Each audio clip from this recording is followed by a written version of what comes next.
Welcome in everybody to week 1 of the spring season of the NECC Challengers Division Valorant. It's going to be the game of the day, and I am going to be the one bringing it to you for now. Not sure who's going to be joining me quite yet, but for anyone who's been tuning in to SNHU Esports broadcasts in the past, I'm a new face here. My name is Kresnik. Previously commentated for a bunch of different games. Some mobile games, some shooters, Team Fortress 2, Paladins, but ever since starting here at SNHU, I wanted to be a part of this, and I'm more than excited to be able to bring it to you here. We have the very start of this season of Varsity, and I'm sure everyone is excited to get things kicked off. Valorant actually already had been starting a little bit earlier this Sunday, something we'll be covering a little bit more in the future.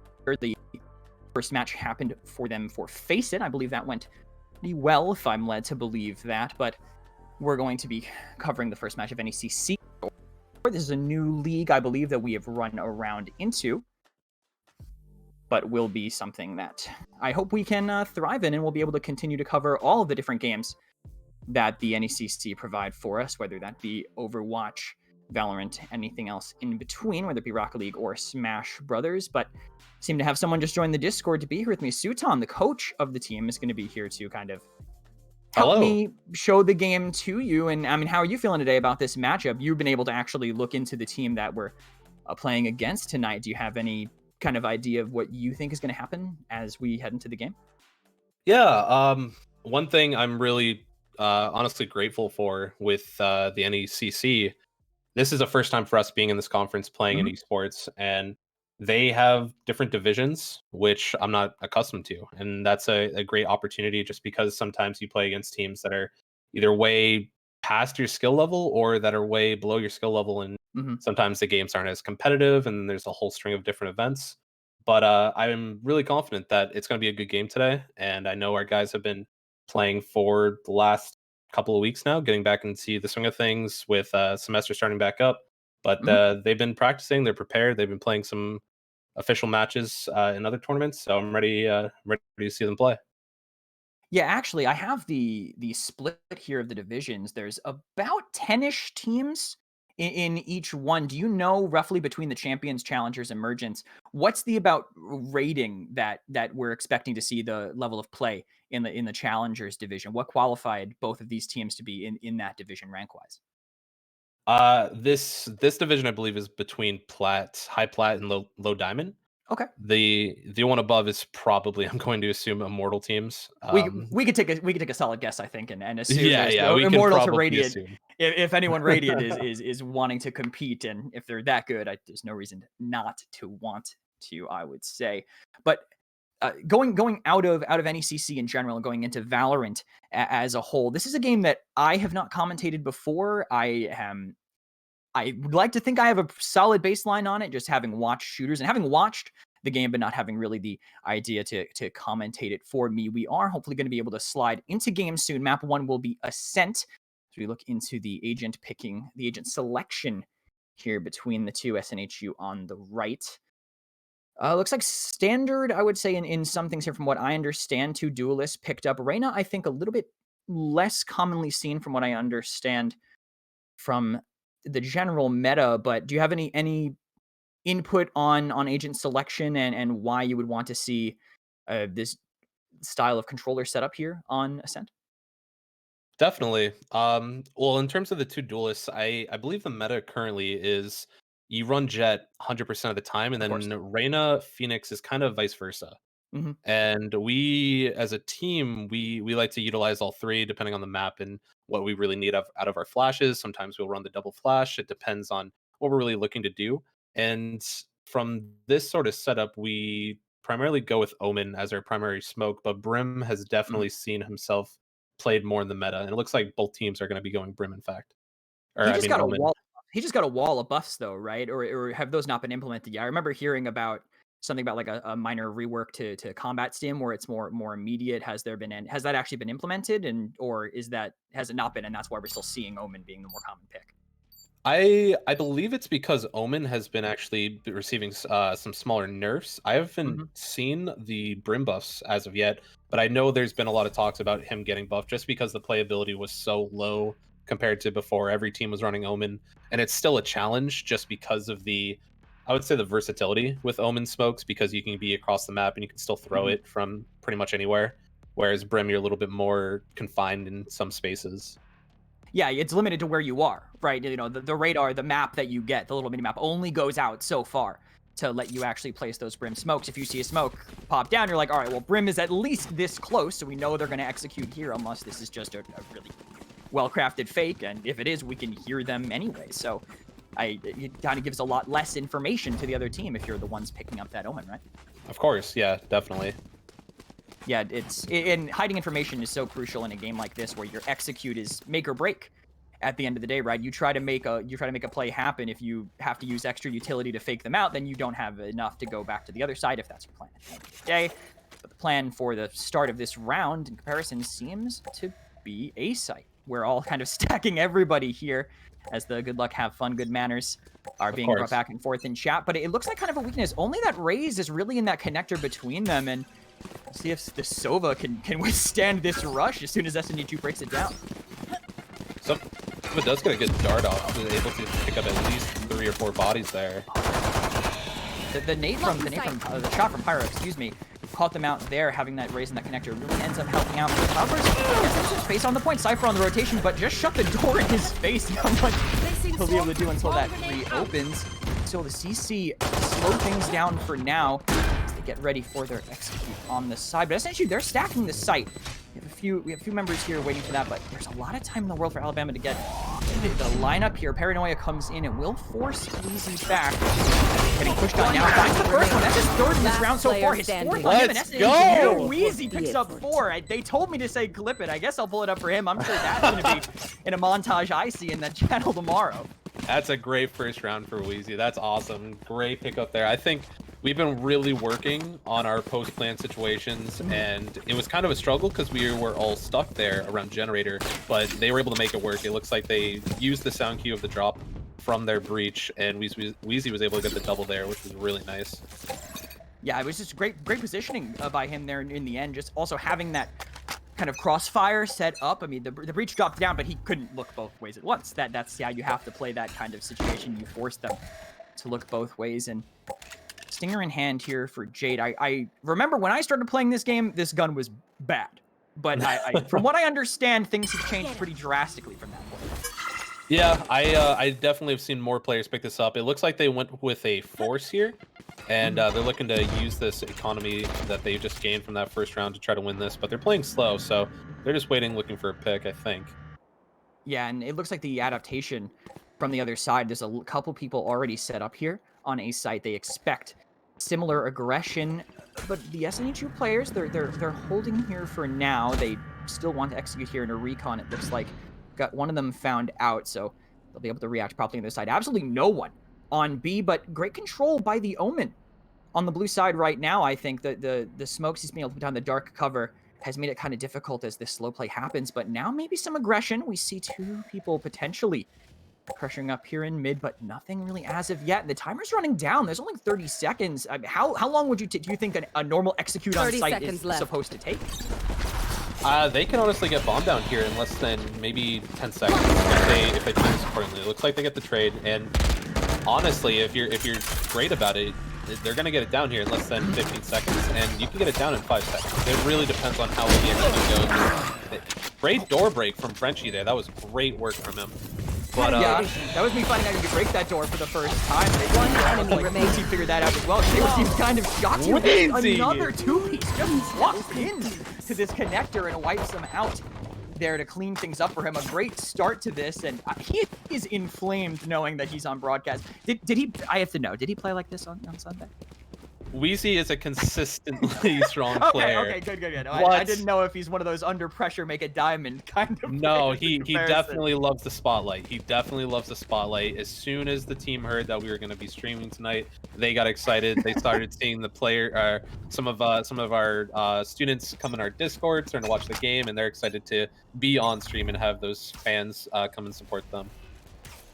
Yeah, it seems definitely happy to see everybody out here to watch things tonight, and hopefully we'll see some more solid plays from the boys here as they look a different style here, but it was more aggression from Blue that they're pushed up a little bit more forward on that A main, so they know no one's going to be going that way. A lot of people over here, but finally something.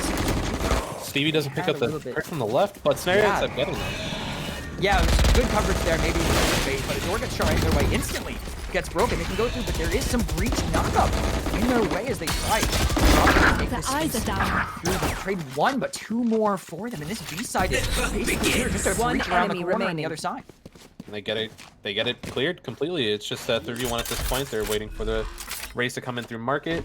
As soon as they play their post plants, they play their corners, they're gonna win this round for sure. Yeah, it's still potential here for the race, depending on how much utility left in that kit if they get a lucky one there, but still very difficult, I think, for Extreme Pyro on the other side. But we have these angles being watched. No one really forcing a crossfire here, so it's still possible. Frenchie goes down to the race, who's about to make a long rotation. I think they're realizing maybe not possible now. Just save and get ready for the next round. Is I'm assuming the distance that Pyro is making right now is basically confirming this. SNHU should be able to go up 3-0. Yeah, definitely. Great start. Getting the early round advantage on either side, getting that early economy boost is so powerful for either side. We talk about it a lot, winning pistol rounds, winning second rounds off of pistols and utilizing it. Sometimes some teams they prefer to save. I think in recent days and games and practices, we've definitely wanted to test out the buy, try out the aggression, and it's paid off definitely here.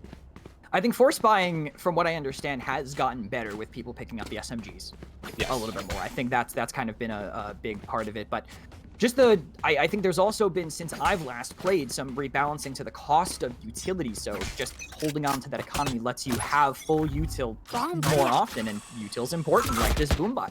Running down here to pressure them back a little bit. Another good recon bolt here will kind of show their positioning, or at least show that one person's here, and that the rest of them are over there in B. Jet. And I tell by the numbers, I'm assuming Killjoy on the left, but there's a Cypher waiting in the corner for it. Yes. I hope they check this corner. Please let them check this corner. Let's go. Nice pickup set. Not biased or anything, by the way, here. I'll be biased for the rest of the boys. I am not a professional caster by any means. I am definitely a player turned coach and just have the administrative background in esports in general, but I am definitely a favoritism towards my own players, of course. Biased or not, we love to have the breakdown from you, and SNHU just breaking things down on the site. One enemy remaining. Reach no chance for them here as SNHU just walks in to get this bomb going down. That's going to be a nice little boost to the economy. And Pyro, I gotta feel bad for him, man. Not because of the scoreline, but just because of where he ends up at the end of every round. I feel like he might be getting some B-hop practice, but could maybe hunt down some retreats from the site afterwards when it goes down. He's just got to find a spot that they won't really expect to see him afterwards. Definitely ruin the economy as much as you can when you're in this type of situation, but they probably want to also save their gun and maybe not play as aggressive. I would definitely say that our SNHU right now is definitely hitting a lot of their headshots. Their entries are looking a lot more powerful. I think if Huntsville, Alabama, is looking to really stop them, they have to focus on their utility. They have to stop the entries that they're making and either get that first pick on the trade, or they need to drop a molly, drop some sort of smoke that'll slow down the push there. Yeah, the only round that really seemed like SNHU was catching up something from Alabama was that second round, right? When they got kind of caught in that A main. They were playing really slow, but it wasn't just their own decision. We saw Colt from Bama throwing those dart hovers across the map, kind of making SNHU have to second guess their movement, but they didn't really have that follow through. Even when the time was running low, just one more molly, like you said, anything to slow that down would have made things a lot more difficult, but just not there. Was he not died yet? Did I just read that right? It's KDA, you're not KAD, right? It's KDA. KDA. Okay, yeah, so he's just insane as they burst right through that choke point. SNHU dashing through on the jet, but they don't want to take the fight. They use some utility early. Or maybe they won't have what they need to really stall them out, but it looks like Huntsville might see this. They're rotating people around through CT spawn, but a lot of eyes here. We'll see how the first duel goes when SNHU does decide to break through, but playing slow for now. I'm just glad that they're setting up the trade both from here. Yes, definitely. It's a concept that I think is more seen You and should prevalent run. throughout Valorant than CSGO. CSGO is a very fast-paced execution type of game, and we've seen through Valorant, whether it's collegiate play or competitive play, that a lot of teams, they like to take things slow. They like to mind game the other opponents and say, hey, maybe we're going to execute this, or maybe we're going to play slow, and then we're going to wait for you to rotate and rotate back. So I think that's what we're seeing here from SNHU. Yeah, there's actually some great back in Huntsville. Wheezy picks up 2 holding there, but Huntsville does get the edge for now. 2 people still on the site post-plant situation. Frenchie has a good spot here. The crossfire is what's most important. And Frenchie might actually sacrifice that, but they're not ready. Pyro taken down by this Sova. Drowsy does get the trade back on Frenchie, so still one more snare hiding under that high ground. It seems like they know they're going to reach. Someone teleports to the point, but the trade is there. Do they have the time to defuse? I don't really have the audio here. It looks like it could be close, but Bama Huntsville should be able to pick up their first round. It was just, I think it was the fact that the Killjoy ultimate forced them off of that and gave them kind of their own post-plant full 5-man retake was what let Huntsville have a chance to take that. Yeah, I really liked how Huntsville sent someone to heaven there too. They had 3 sitting outside door, and they made that decision, say, let's send 2 through door and we'll send 1 through heaven at least, and get that diversity there through the retake. Because if all 3 came through door, I don't think that that retake would have looked just as good as it did. Do you think if SNHU had forced maybe the entry a little bit earlier, having Wheezy and Snare kind of take that fight immediately, it would have gone a little bit better? Yeah. Huntsville had a lot of time to rotate. Yeah. I feel like they were able to go get everyone out, but maybe their caution has to be something that they maybe throw to the wind further up. But slow but spread this time. It's a different look, and when you're playing this across the map, I think you kind of have to take it at a more cautious pace. Yeah, and I think what we like to do and what a lot of teams like to do is they like to, when I look at the game, it's a chess game. You're playing a very strategic game. You're basically conditioning the opponents to think, hey, we're gonna go A 4 times out of 10, or I mean 4 times out of 5 times, or 9 out of 10 times. And what I would have liked to see there is maybe SNHU go towards B, maybe start walking towards B, or maybe send a few towards B, and then maybe we get a freebie on B because they're all rotated towards A, and they're actually staying now because they know we're not going to get baited. We're going to stay here. We know you're going to attack A, and we're not going to let you take site that easy. Yeah, it's about being kind of in their heads for this, and Cyber Cage kind of got them sandwiched between smokes. Mage has that crossfire, but Weezy with the trade. This guy yell can hurt yet straight. Quite last player second one. Ultimate popped by this Reyna. Wheezy wants to make this clutch happen. 1 versus 4. Awful how he's playing before. Too early. The ultimate paying off for now. He shifts away, but still 2 people left. Both sitting kind of in that CT spawn area. You should hear him. He's not walking. Yeah, he's not walking. He's got to plant at some point, but another one. And where's the trade? Waiting for the bomb to come down, but 1 step off. He has to take the fight to make it work, and he doesn't run away. Wheezy! 5 people taken out. Wheezy! All Drowsy had to do was the ace. He had to be anywhere but where he was standing in that exact moment. Wheezy read him like a book. That was honestly very ingenious by Wheezy. I think a lot of players in that situation would have maybe saw that player, got a little scared, backed off, and planted for a safer positioning. But he played that very aggressive. He pushed up. That was very unexpected. Alba player like that, and I think that definitely caught Alabama by surprise there. Yeah, I gotta think so, but you gotta admit that plant was a little, maybe 1 step to the side, wait for the footsteps, right, to repeat. Yes. I think he was definitely kind of flirting with disaster, having his head out as the only thing that the bridge could see from their side, but pays off. The man picked up an ace in the first casted game of the season. Absolutely, that was absolutely ingenious. I think he played that very well. I don't have to watch the montage tomorrow.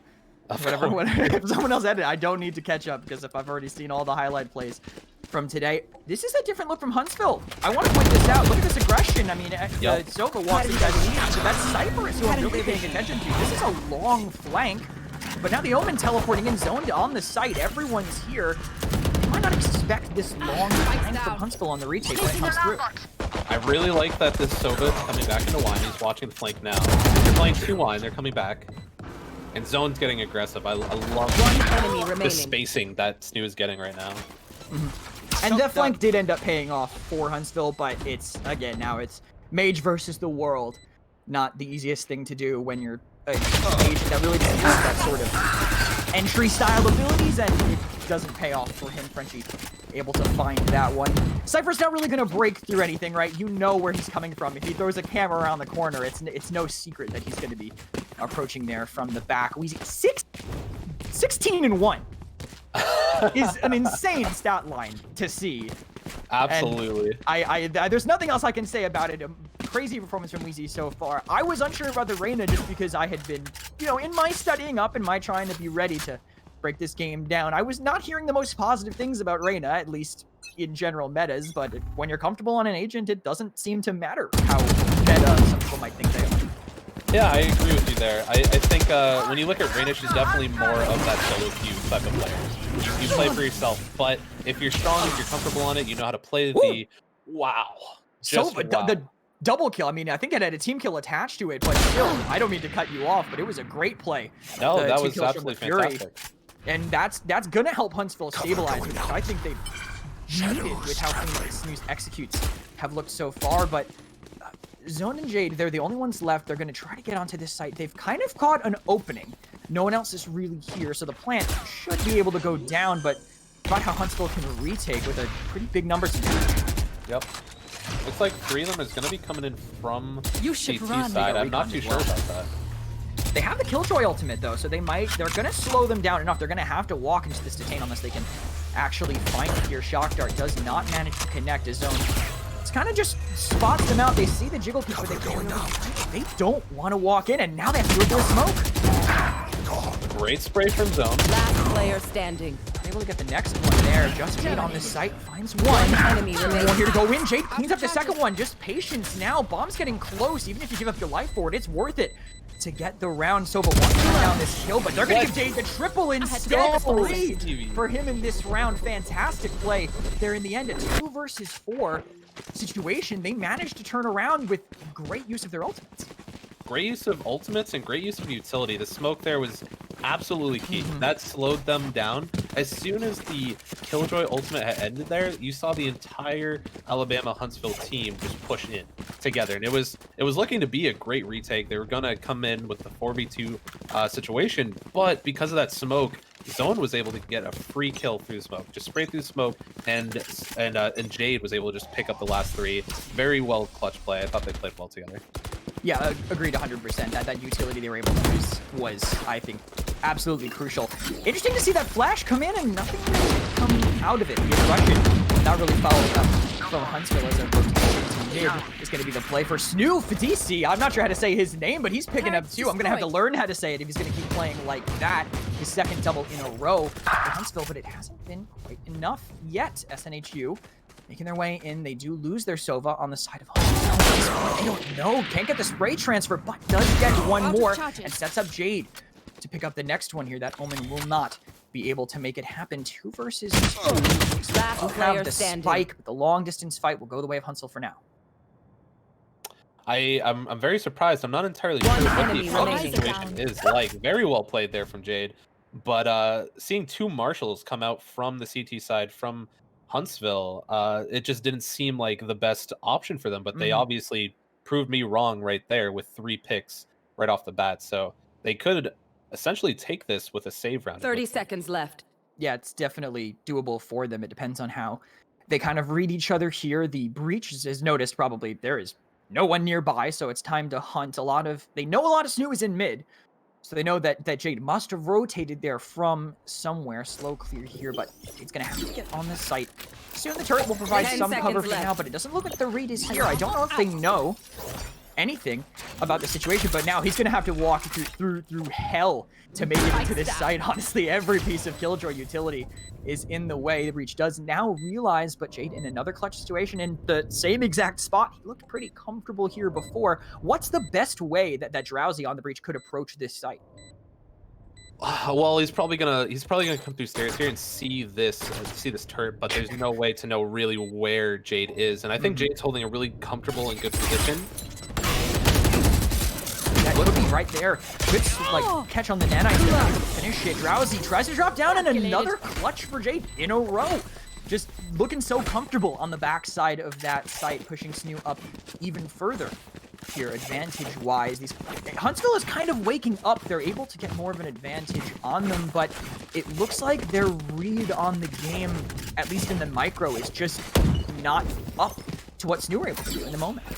I agree. I think right now SNHU's coming in very warmed up. Their headshots are clicking. They're just hitting a lot of shots that I think comes after maybe hours of practice or prep. And I tell my players all the time, make sure that you're on, you know, an hour 30 right before the match, depending on how much time you have to offer, and get your practice in, get your aim practice, and do whatever you need to do in order to be successful for tonight, and at least know that you're ready for whatever's to come. Because we don't know what teams we're going to be playing against. We don't have a solid roster of saying this team could be. Roster seems pretty solid, right? Oh, you mean for the other team? Sorry. Yeah, for the other team, they could be a full diamond team, and I love our SNHU guys, but we're at a plat average, which means we have to be a little humble with these teams. We have to understand that there's going to be some strong players in this tournament.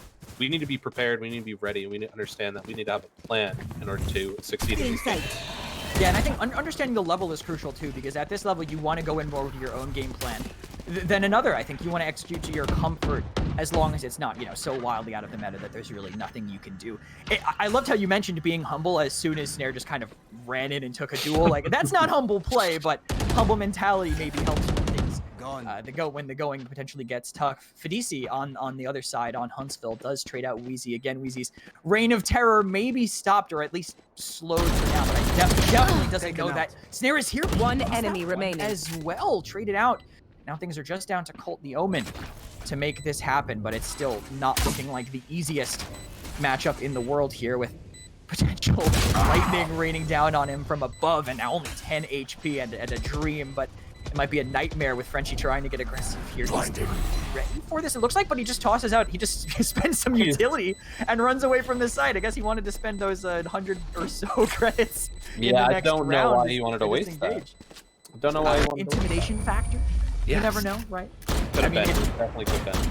He's in character for Omen, right? He just wants to, you know, inflict terror and put some fear at him for this next round, as SNHU have a whole bank of ultimates. Huntsville do as well, but SNHU's attack has looked very clean so far here. I believe that at 1 to 9 rounds, it's up to them how they want to use this, use their ults in this situation. I think waiting until the last couple of rounds might be a good opportunity for them, unless maybe if you can get your ultimate up in time. Wheezy, for example, I'd be trying to use his ultimate as much as possible, just because he's fragging this game, he's looking for picks this game, and he's getting them.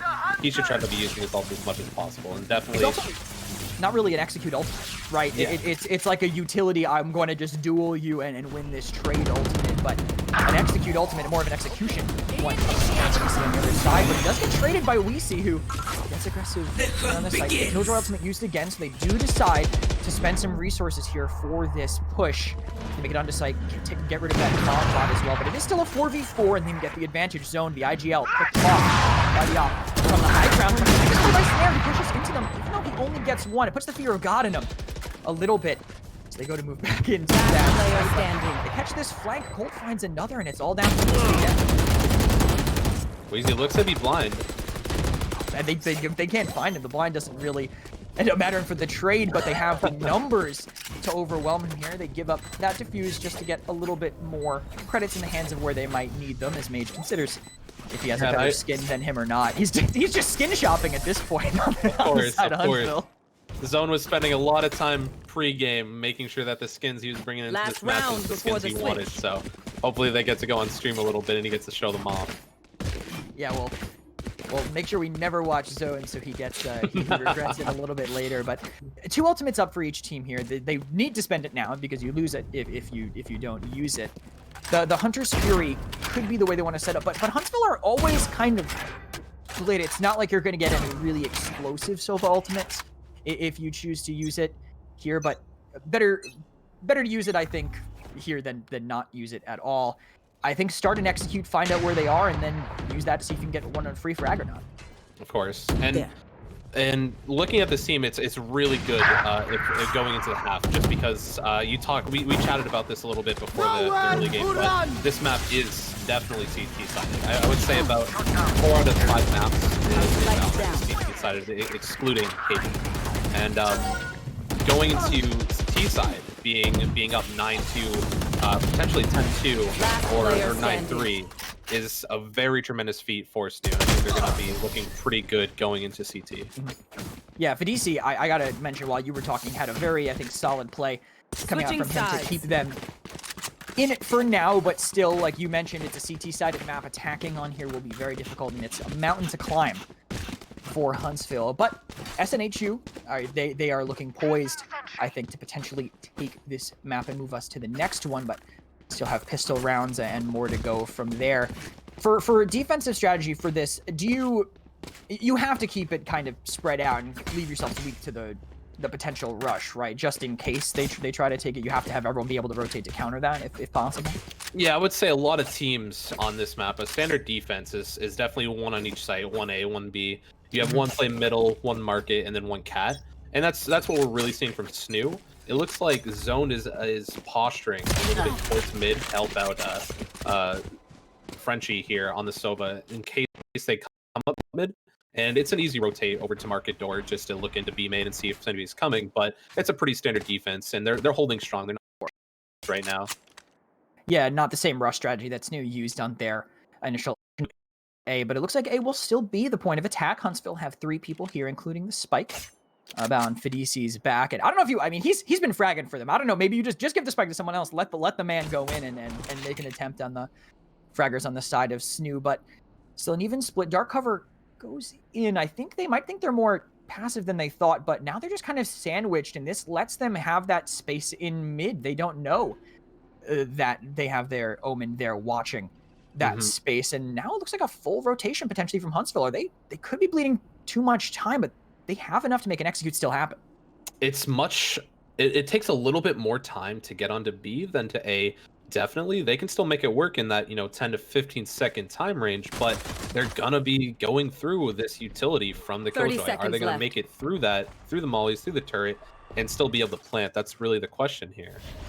I think the problem for them is going to be the crossfire, right? Coming from over on the side, and I guess it doesn't matter. They have a hard flank coming in from Wheezy. He picks up another kill to add to his already monstrous collection so far, and a hard pivot right now down mid and into A from Huntsville. Actually, they don't know Wheezy's there. One enemy remaining. Snare finds 2 right away. Zone cleans up the final one, and SNHU win the pistol round on their defender's side. CT advantage seems to work out for them as Huntsville seemed to get stonewalled no matter where they went.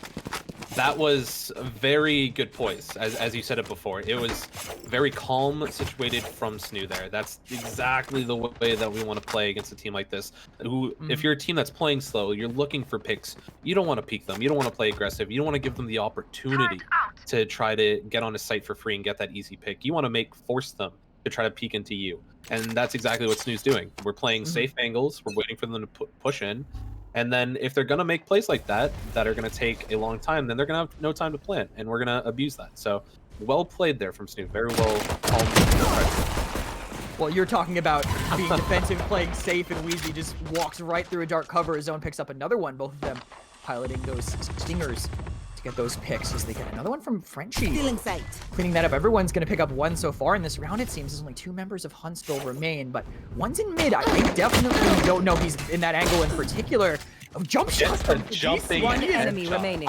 No matter what happens, a hero for Huntsville. Absolutely. is Fidisi here, but just Colt remaining in a 1v3 and doing a very long rotate here, potentially all the way back through T-spawn. But they have mid completely covered. No matter where he goes, I think they're going to at least know. And with just a pistol in hand, it's an uphill battle. Yes, it's going to be really tough. They have spike covered, but that play from Wheezy, absolutely aggressive in style. And I think as a team, you really want to focus on your team strength. I would say as a team, 30 seconds SNHU left. is very aggressive, and the tough thing is trying to actually make them play like that, play poised, play calm, play defensive. And when they do that, they're a strong team. The best possibility for them, though, is when they are an aggressive team that they succeed on that aggression. They actually get some value out of it. So it's not happening, 1 through 5 rounds. Maybe it's happening 2 and 5. Maybe it's happening 1 and 4. So the team just never understand when they're going to be aggressive. Yeah, I was about to say, I don't know how Colt fights that one. I mean, there's just pistol versus an LMG and that little bit of corridor. That's a very difficult thing. Just to add on to what you're saying, you mentioned having to pay poise, but I think just the fact that they have this Reyna, that Wheezy's kind of on this, I'm assuming a comfort pick, how it's looking on it for him. That's kind of just what Reyna does, right? You go in for those kind of plays because she's one of the few agents that can get away with it. You know, maybe a Jett can dash, but you can still get shot, but Reyna can kind of use her abilities, her utility to slip out after doing an aggressive play like that. I would want Huntsville almost to be more wary of those kind of plays. Just as soon as you load in, right? You see there's a Reyna on the other team, you're like, all right, well, they're gonna try something. They have to, or else they're not getting the maximum value out of this agent in the first place. Absolutely. I would say that Jett is still very similar, but it's really the roles of each of Snare and Wheezy primarily. When you look at these two combatant agents, they're both looking for entry picks. They're both playing the entry together.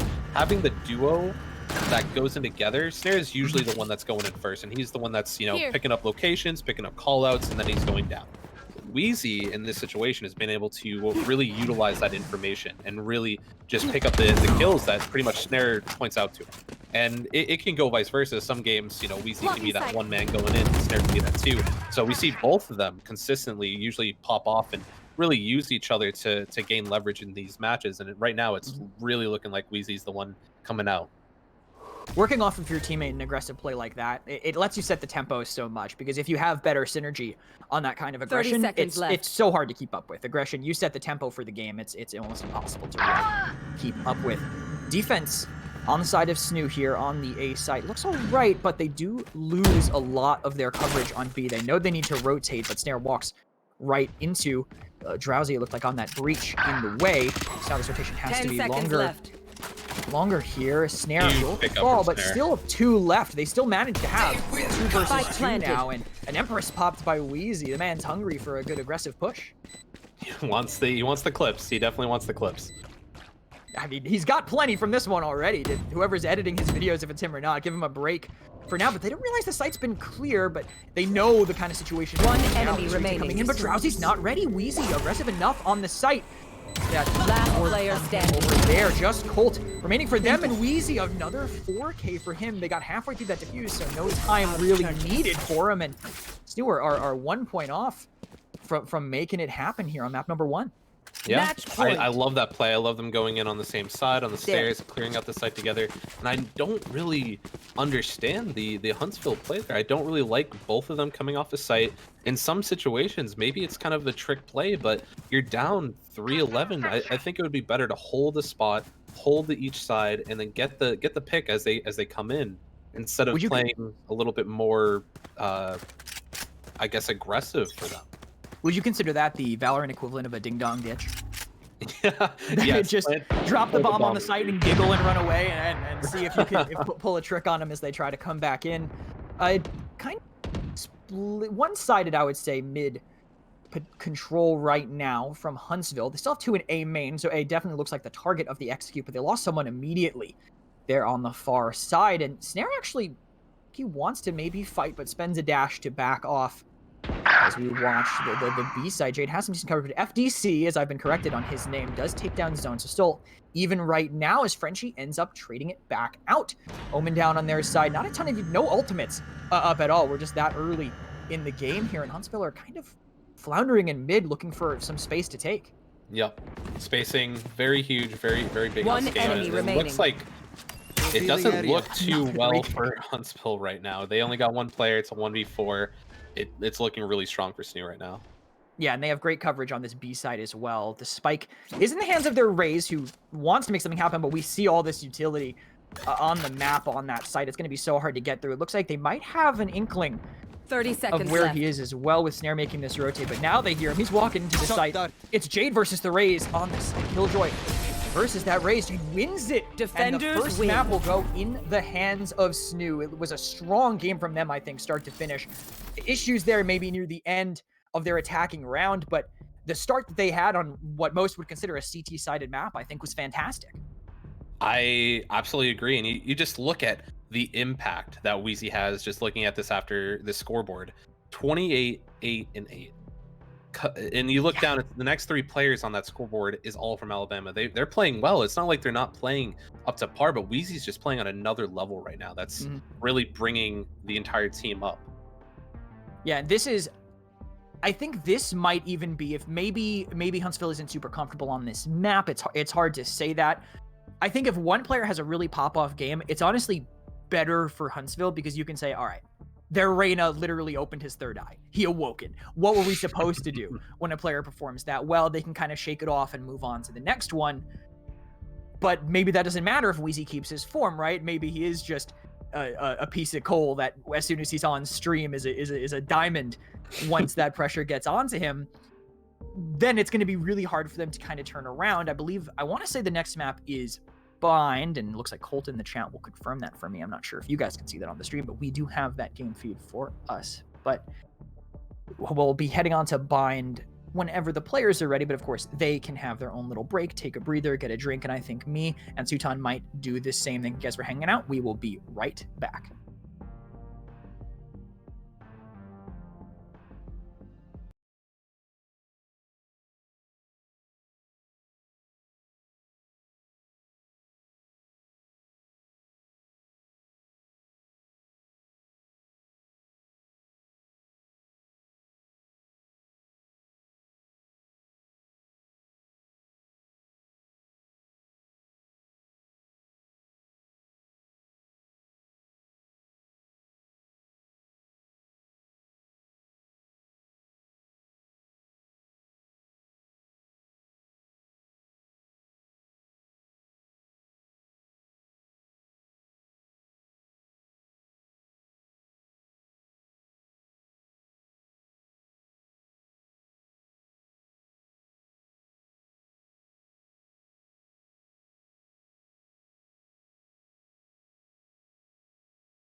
Welcome back in, SNHU Esports fans. We are back with week number 1 of the spring Valorant season of the NECC Challengers Division. If you guys missed it, SNHU is currently up 1-0 here in their first match of the season against Alabama Huntsville.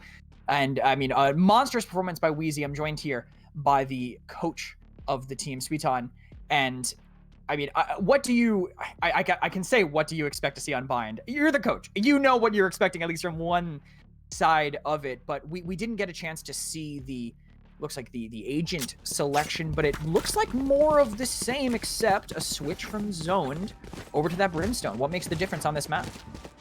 I think one of the great things about Bind is that it's a very fast rotate map. You can rotate through CT fairly easily, and we're starting CT for that fact. So it's actually easier for Brim to rotate across the map, get his smokes down a little bit quicker, and because of the recent buffs, small buffs, he's actually much stronger. And I think he's able to control sight just a little bit more than Omen with his ultimate once he gets that.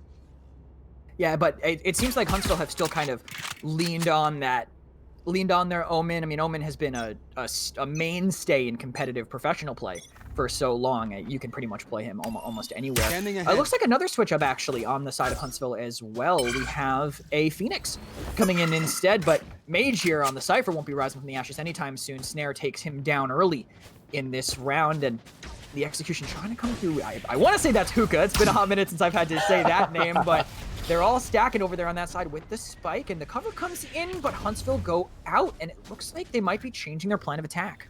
That was a great spot from Jade that he picked up as well, playing on the defensive side, just jumping up every once in a while. Did you teach him that? I actually did not teach him that positioning. A lot of what we go into in practices is positioning, but I did not teach him that. That was a great spot from him. He was able to actually see 2 or 3 people in Hookah, and now because they were spotted, it seems that they're going to be rotating out. Yeah, I mean, even with, I think sometimes you just have to muscle through, right, with the execute, but I don't know if how this disengage is going to pay off for them right now. Snare's actually on a deep flank on this Jet, comes all the way around. There's 2 members of Huntsville remaining as Snare just gets the one enemy hell out of remaining. there. Dashing away, a 3rd kill for him in this round. 30 seconds left. He can smell Spike around the corner. He knows that they're close by, but didn't know how close. Colt there catches him with the classic Snare. He doesn't have a dash, but he gets himself off. He knows and he doesn't need to. Wins that one for the Jet in the initial round, showing that mobility. I was going to say those smokes, but he didn't use a single one this round. Still make Jet typically one of the best duelists in the game from early in the game's competitive play. Jet's pretty much been runs from day one. Yeah, I definitely agree. And there was a time, maybe a few months ago, where she did get a hard nerf, and players were thinking, should we stop playing or should we not play her anymore? And it's definitely seen that she is still a contender in competitive play all around the country and the globe, and she's just a strong agent right now that mostly every team has to run at this point because of how strong she is. And also, I think comfort also is a big part of it, because players played Jet for so long, and it's just, if you get an agent that you're comfortable with that can do as much as a Jet can with that versatility, just the mobility that no one else really brings, it helps a lot. But we talked about the coordination between Wheezy and Snare, and it's showing here both of the duelists playing this wide flank, but they're maybe too far away. They can use that teleporter to get over quickly, but it looks like in Hookah, Huntsville have that at least partially covered. Jade's still on the site, able to slow things down, but a 1-tap early. Great shot. And that's the spike down. That's a long rotation Huntsville have to deal with. That gives them so much time to make it back over. Great shot from Jade there. And we talked about the aggression One enemy remaining. compared to playing defensive and playing calm and playing poise. And right now, we as a team, we're just playing a very aggressive game. Unfortunately, Wheezy does not end up surviving the round, but they are playing a very aggressive game. I like the aggression, and I tell our players a lot, play as aggressive as you can without getting punished. If they're punishing you, sit back, play calm, play defensive, and wait for your opportunity to come. But if they're going to let us walk up like that, like no one was watching Bathroom there from T side, we were able to get so much space. We got a free pick because of it. And if they're not going to watch that, then we have to abuse that. And that's I'm glad that we're seeing our players do that. As someone who's played games professionally in the past, I don't think that's playing aggressive. That's just playing right. you take what you're given, right? Unless you're explicitly playing a bait play. If there is area on the map that is open, taking it isn't the aggressive play, it's just the right play. Aggression comes in when you kind of have almost like an ego challenge where you're like, oh, I can do that, I can win this because I'm that good. That, I think, is being aggressive. But if you're given an opening, you have to take it, and that's exactly what SNHU have been doing so far in this map. Both of their duelists are playing phenomenally right now. Wheezy and Snare both have their ultimates ready on round number 3, so I think there's almost no questioning how both of them are. I think Wheezy picked up a 4K in that last round, and speaking of ultimates, the Jet ultimate comes out, and Omen is going to be the first victim of the Blades. Very well put as well. That is the right play. It's the correct play. It's really what they should be looking to do. Yeah, for sure. You always want to look for space that's being left open that you can kind of abuse right now, but it's a different look, at least on this site. Wheezy playing it a lot slower, did not realize the Phoenix was right there, so I'll get the advantage in this one, take him down for now. There's a couple people over there, but sounds like a teleporter got used. 30 seconds left. On this rotation, didn't see Drowsy there again. The Phoenix picking up both of these duelists. That's going to be a big hit for SNHU with how well they were playing, and now pressure's on everybody else, but Drowsy, Phoenix on Huntsville, finds a third. Getting close to that. He has this run it back, and that is so impactful. It's one of, I think maybe not it was one of the best ults in the game. Mage, though, picks up 2 on the rotation. Spawn. Huntsville. Solid round for them, I think, just on the back of catching those long rotations, having Drowsy in just the perfect position to punish the play from the duelists. And I'm really, to be honest, I'm really upset with Wheezy there. That's the second time that he's made that, I guess, aggressive play, as you would call it. He pushed the last player when it was a 4v1 when it wasn't really needed on, I believe, round 2, and we didn't really need to push that there. But he went for the aggressive play, and he got punished for it. He got punished, and Snare was able to clean up, thankfully. But that round, any round can go any way. So I really would have liked to see him just play a little bit safer, play for the free win, because at that point, what really can the last player do? We're holding true to his sight, and then there we see him just looking at his skin, looking at his gun. So I really want to see Wheezy start not letting that first game get to his head here. Yeah, Snare on that op catches someone who I believe was trying to play. Well, Snare's the one in showers right now, trying to do the long rotation into that area. That is showers, right? Yes, that is showers. Okay, good. This is the one map I know the callouts for, and I'm making sure I'm getting them right because I'm gonna play that as hard as I can here. Dart comes in, but Wheezy sees it coming, not going to get revealed for now. Lets it run its course, and getting up close here. Maybe catch him on the retail. He heard that come in, but they're playing slow. He's going in for this. Maybe a trade happens, but perfect avoid there. The dismiss does not get all the way out and caught reloading. Colt takes down Snare, and it's a 2 versus 3 right now, advantage towards Huntsville. And SNHU are kind of far out of this. It might be a difficult retake, but it looks like they're really far out from their spike, and they're in the right place to stop this plant. Jade hears it and might contest. Last player That's standing. a really good job, contesting that bomb and stopping the plant. And I don't know what Stevie's gonna do or what Jade's gonna do here. Very nice pick That's up. one from the and that's the spike down. If he just plays one enemy remaining, it can work. We don't know where the last is. We do now.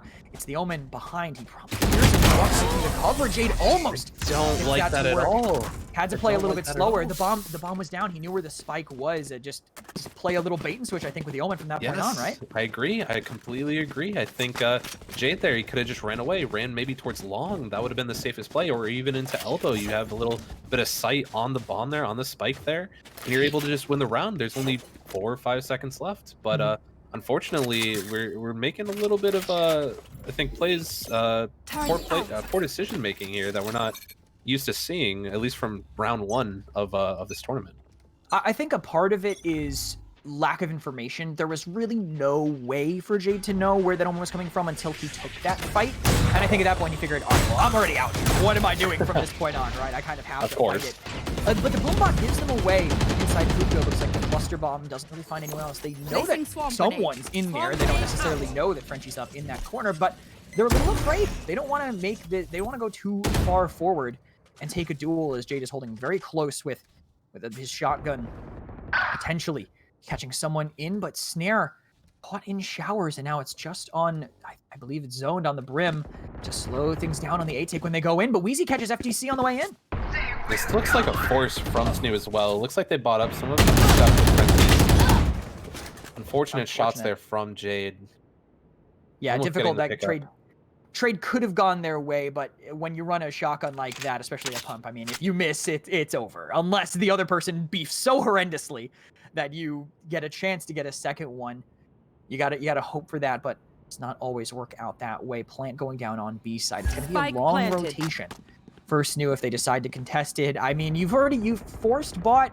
Why not, right? You can try to make it work with the weapons that you have. Not going to lose too much utility. You probably want to buy normally in the next round anyway, depending on the bank that they have here. But the Cypher cam was in the way. They know they're coming. This is going to be a very difficult hill to climb for SNHU. Yes, I completely agree. I think, honestly, we have the Vandal on Wheezy.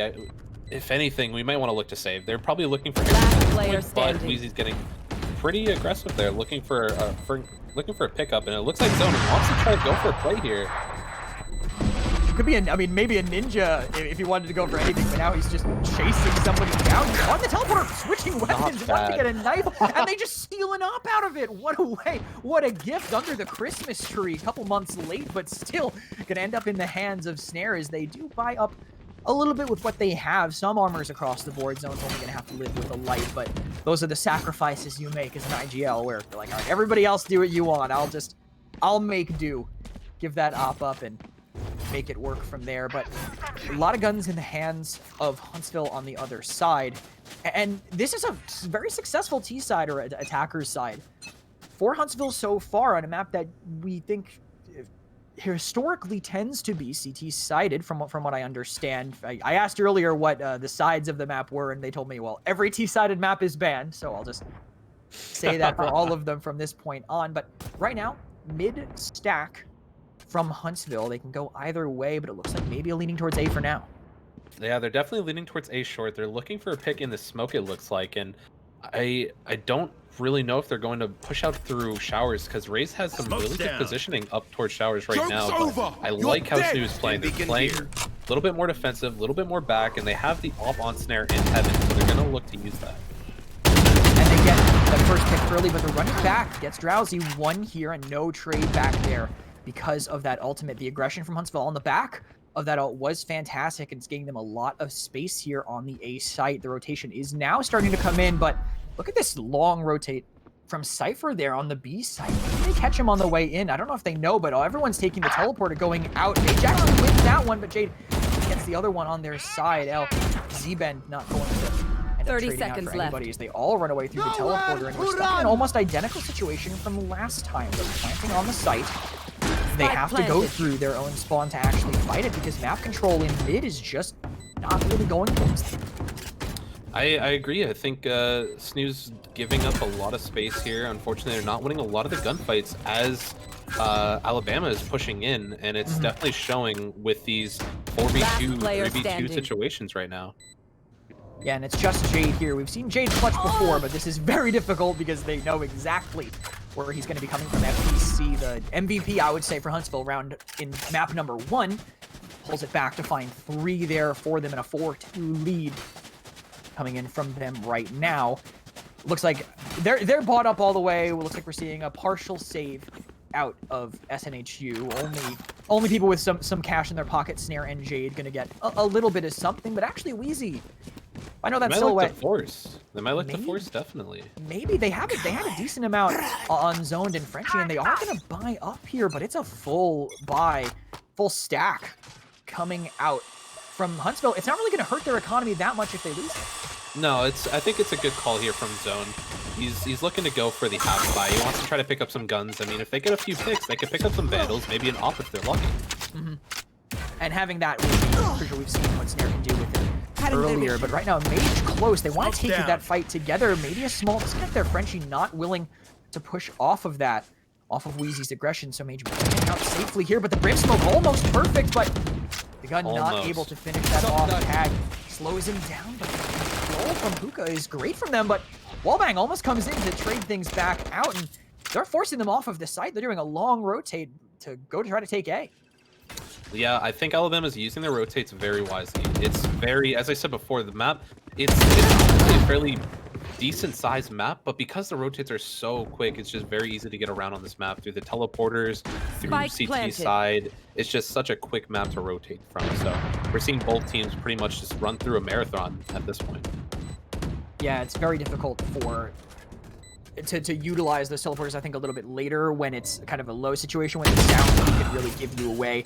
And that's the map control being given up is, I think, why SNHU aren't able to use them to rotate really that well. It seems like they're getting kind of caught without that mid area, but Frenchie's picking up a few here. Can open things up. He finds another, and Jade gets one. They're down to a 2v1, and Jade gets it. They just walk on the site and wipe them out. SMGs and shotguns are all they need, and they're going to walk away with an operator just to sweeten the deal.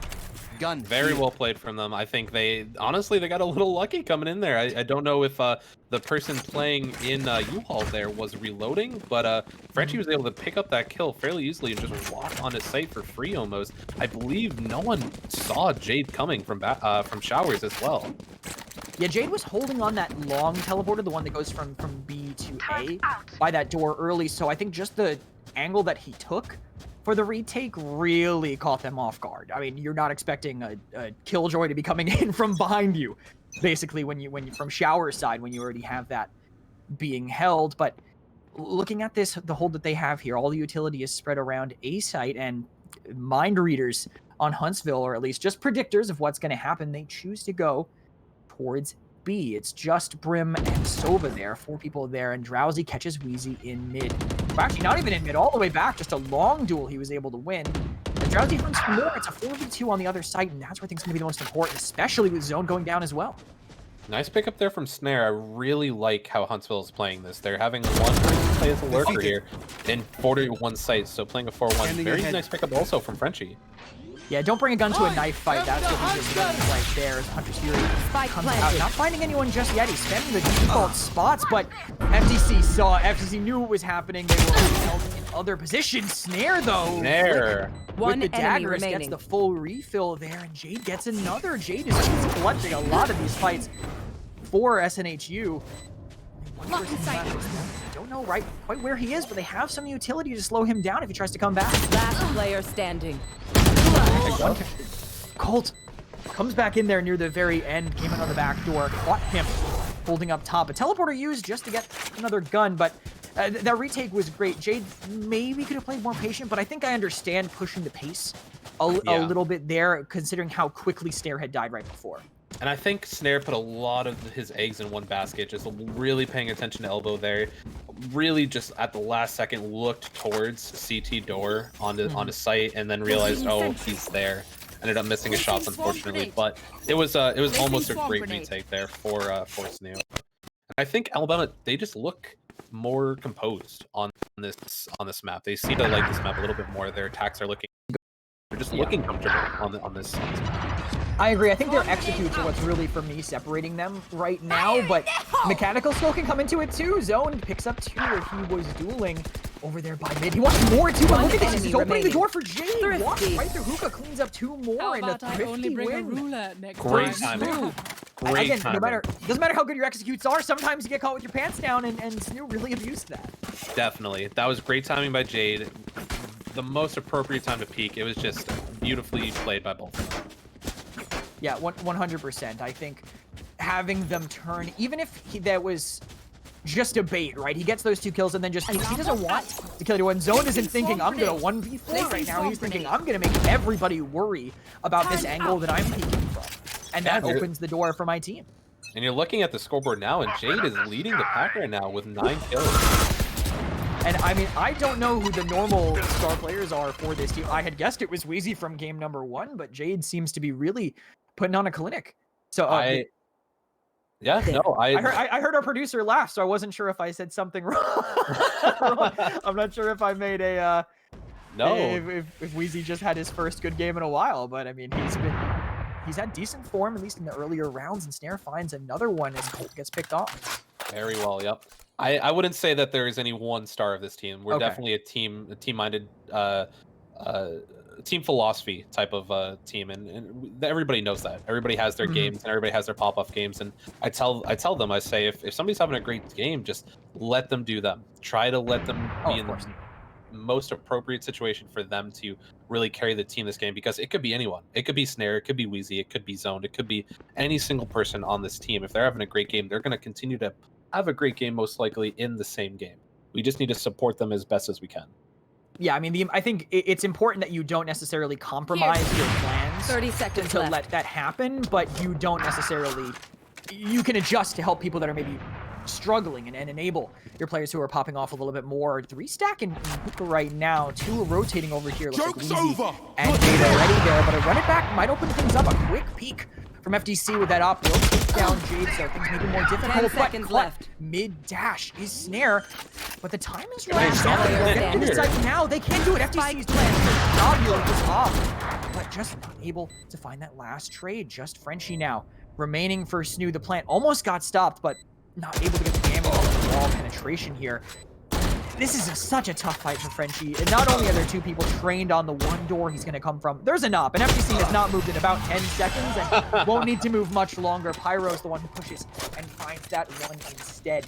6-4, still leading for Huntsville. Their executes have just looked fantastic. I agree. I think Frenchie there definitely should have looked to save. It was such a risky situation trying to go through that door. You could see all 3 of the Alabama players just looking at this door like their lives depend on it, and you saw the op just staring down the door. So it was really tough. And also the peak while reloading wasn't the best option for Frenchie, but it's something that we've been working on. Now you're a coach. When is a good time to peek while reloading? You don't want to peek while reloading at all. Oh, okay, good. Sorry, I just had a little bit wrong. Yeah, no, but I'm just messing around. I know He's exactly done messing around now. He pushes finds FGC, but his Cypher ult is going to make things difficult to hide any information from them whatsoever. They had a couple people over there by A side, only 3 remaining, and now they saw what site had less people, so they're going to send people over there. But it's only 1. It's actually only the Rays. And to meet them, it's going to be a 3 versus 1 on the side for Jade. We've seen him pull off similar plays before, but a cyber cage will lock him off as they make that room. They need to send someone maybe through that TP now to make it happen. Here's the plant, but he catches him there. The slow makes Colt not able to get into hiding in time. Use the Killjoy ultimate here just to force the maybe off. I don't know if he knows that he's about to get wrapped from behind. 1 enemy remaining. Mages. The duel ends up going Pyro's way. Mage on the Killjoy ultimate does take down the lockdown and Zoned. The IGL is left here in a 1 versus 3, and again, approaching from this side, it can be so difficult. Smoke. Stim beacon down. This is going to be really tough for Zone. It's 1v3. What was that shot, Zone? And some Kovacs coming in, honestly. What a reaction from Zone to actually put it into a winnable situation. And are they close enough? They know where the bomb is. He can get it at least halfway. He hears them running. He has to take a side now, and he picks 1, but cannot win that aim duel. A lot of pressure there with 2 people getting ready to run him down. But hey, round in the screw your economy. We're going to take down 2 more of you. They stayed too long to stop that defuse, so a full basic reset there as SNHU are able to full buy, and they're going to be able to as well on the side of Huntsville. But if they can make this 7-5, it can be in a much better situation for them once they end up on the attacking side for SNHU. Yeah, and my words, I'm just eating my own words at this point, but I mean, looking at the first map, looking at this map, both maps are fairly CT-sided, and both times we've seen the attacking team first couple of rounds or first side, they've been winning. They've been showing their executions are just really strong, and we'll see if Alabama is going to continue this same sort of prowess on defense as they have on attack on this map.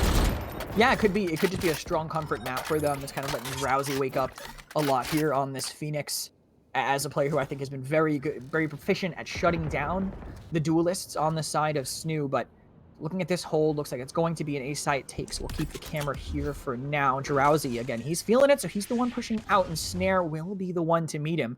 Phantom in hand, just waiting for it. Curveball is prepped. I mean, there's no way for Snare to know, obviously, but they send a recon, it looks like, out there to force him back. It's a slow start, but Drowsy looks like he was prepping some utility, but didn't want to go just yet. Yeah, he's looking to want to throw his second flash here, and they're maybe waiting for someone to peek here. And right now, SNHU's just playing calm. They're waiting for people to come into their crosshairs. We see what the pickup. Great aggression there from Snare. I like pushing this back corner. Might catch the Sova coming through as well. And the op doing that blind through smoke. That's not 30 seconds left.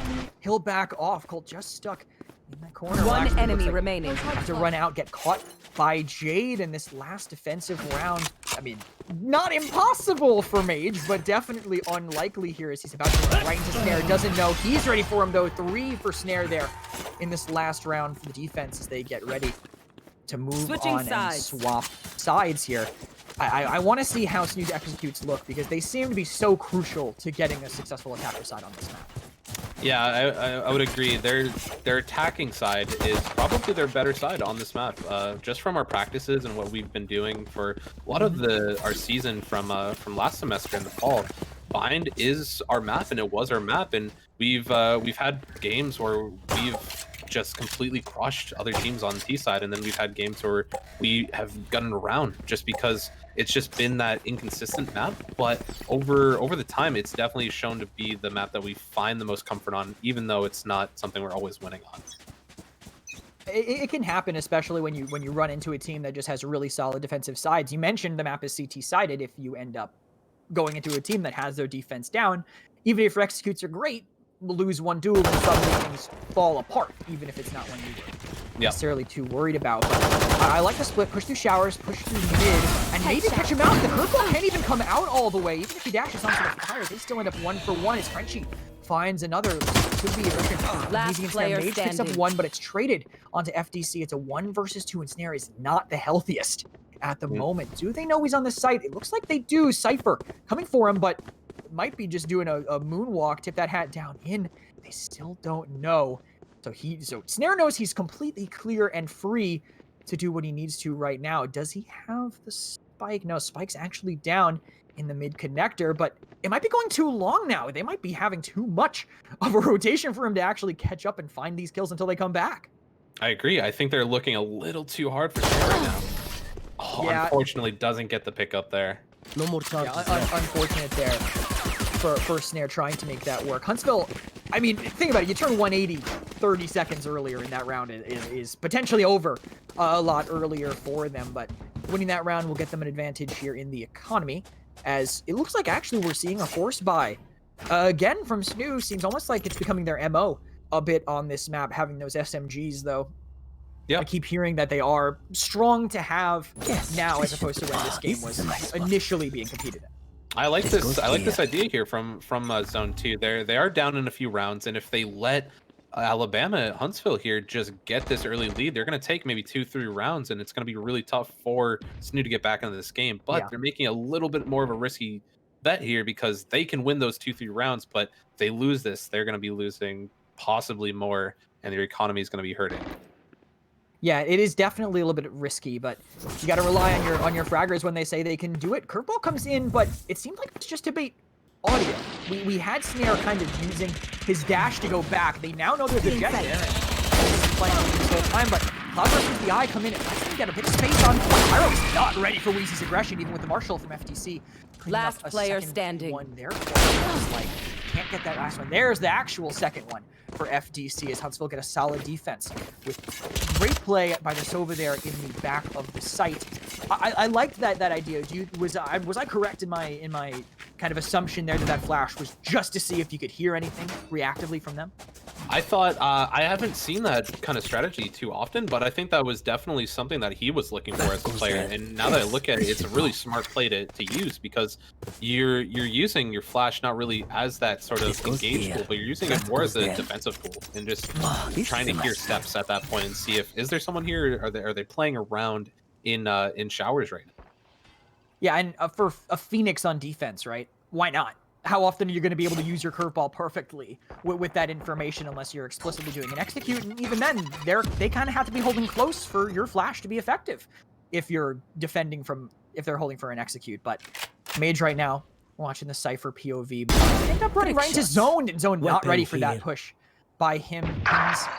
Is down to weapon, but Aaron ends up getting a decent trade here. Jade with a Bucky that he seems to be pretty comfortable with from what we're seeing. Yeah, I'm not earlier, but dropping his sight Mage though. Trying to pick on Weezy. Looks like, okay, nice. Very nice pickup from Snare. Looks like he's going to pick up the gun as well. But I really like that he pulled out the knives here, and they're going to try to force again, though. I think it's worth it for sure. They have the Bucky from Jade, who I believe fell down there a little bit earlier. Shock Dart not connecting just yet, but just can't find that bounce. He's not holding close enough to really be punished for it, but in them holding here with the spike down, they can't really make a move. Snare's trying to find something there with Pyro. I believe 30 seconds left. Let's get the spike when they back off. It could be a bit dangerous as they know it's gone. They're going to push back in. They're going to raise. They have to catch this plant, or at least slow things down, but they're completely surrounded by Huntsville. And something I would really like to see Snare do here is drop the gun for Frenchie and start to pull out his knives again. Give Frenchie a little bit more firepower so that they can defend against this 2v3. Last player standing. A Sharp is pretty sick, but not quite enough. Last player standing. One here gets pushed from behind, and FDC stops the potential ace from Snare. It was a great attempt there from him. I think you were right about the gun giving him a chance to win that duel with the Bulldog. Maybe would have helped, but not enough, or a little too late for that idea. Huntsville managed to get another one, 10-5 right now. They're looking in a good position to keep this momentum moving, especially with another force that came in from SNHU in that earlier round, but we seem to have the money here to buy again. Weapons spread across them, but we know that the economy on the side of Huntsville is strong. I want to say the theme of this game is definitely because our team is being split up a little bit too much. I feel like we're not able to utilize one another as well as we did on the first map. On Ascent, we were really able to. A lot of our executions were 5-man pushes off of the same entry point, and now we're seeing Snare and WeC play a little bit away from the team, and they're trying to make them work together. While as the other three are coming in through maybe the other site or the other entryway, and they're getting punished right now for it. Do you think maybe the team is thinking too much about the rotation potential, like through the teleporters, and they need to actually just be executing more the way to their comfort rather than adjusting too much to bind?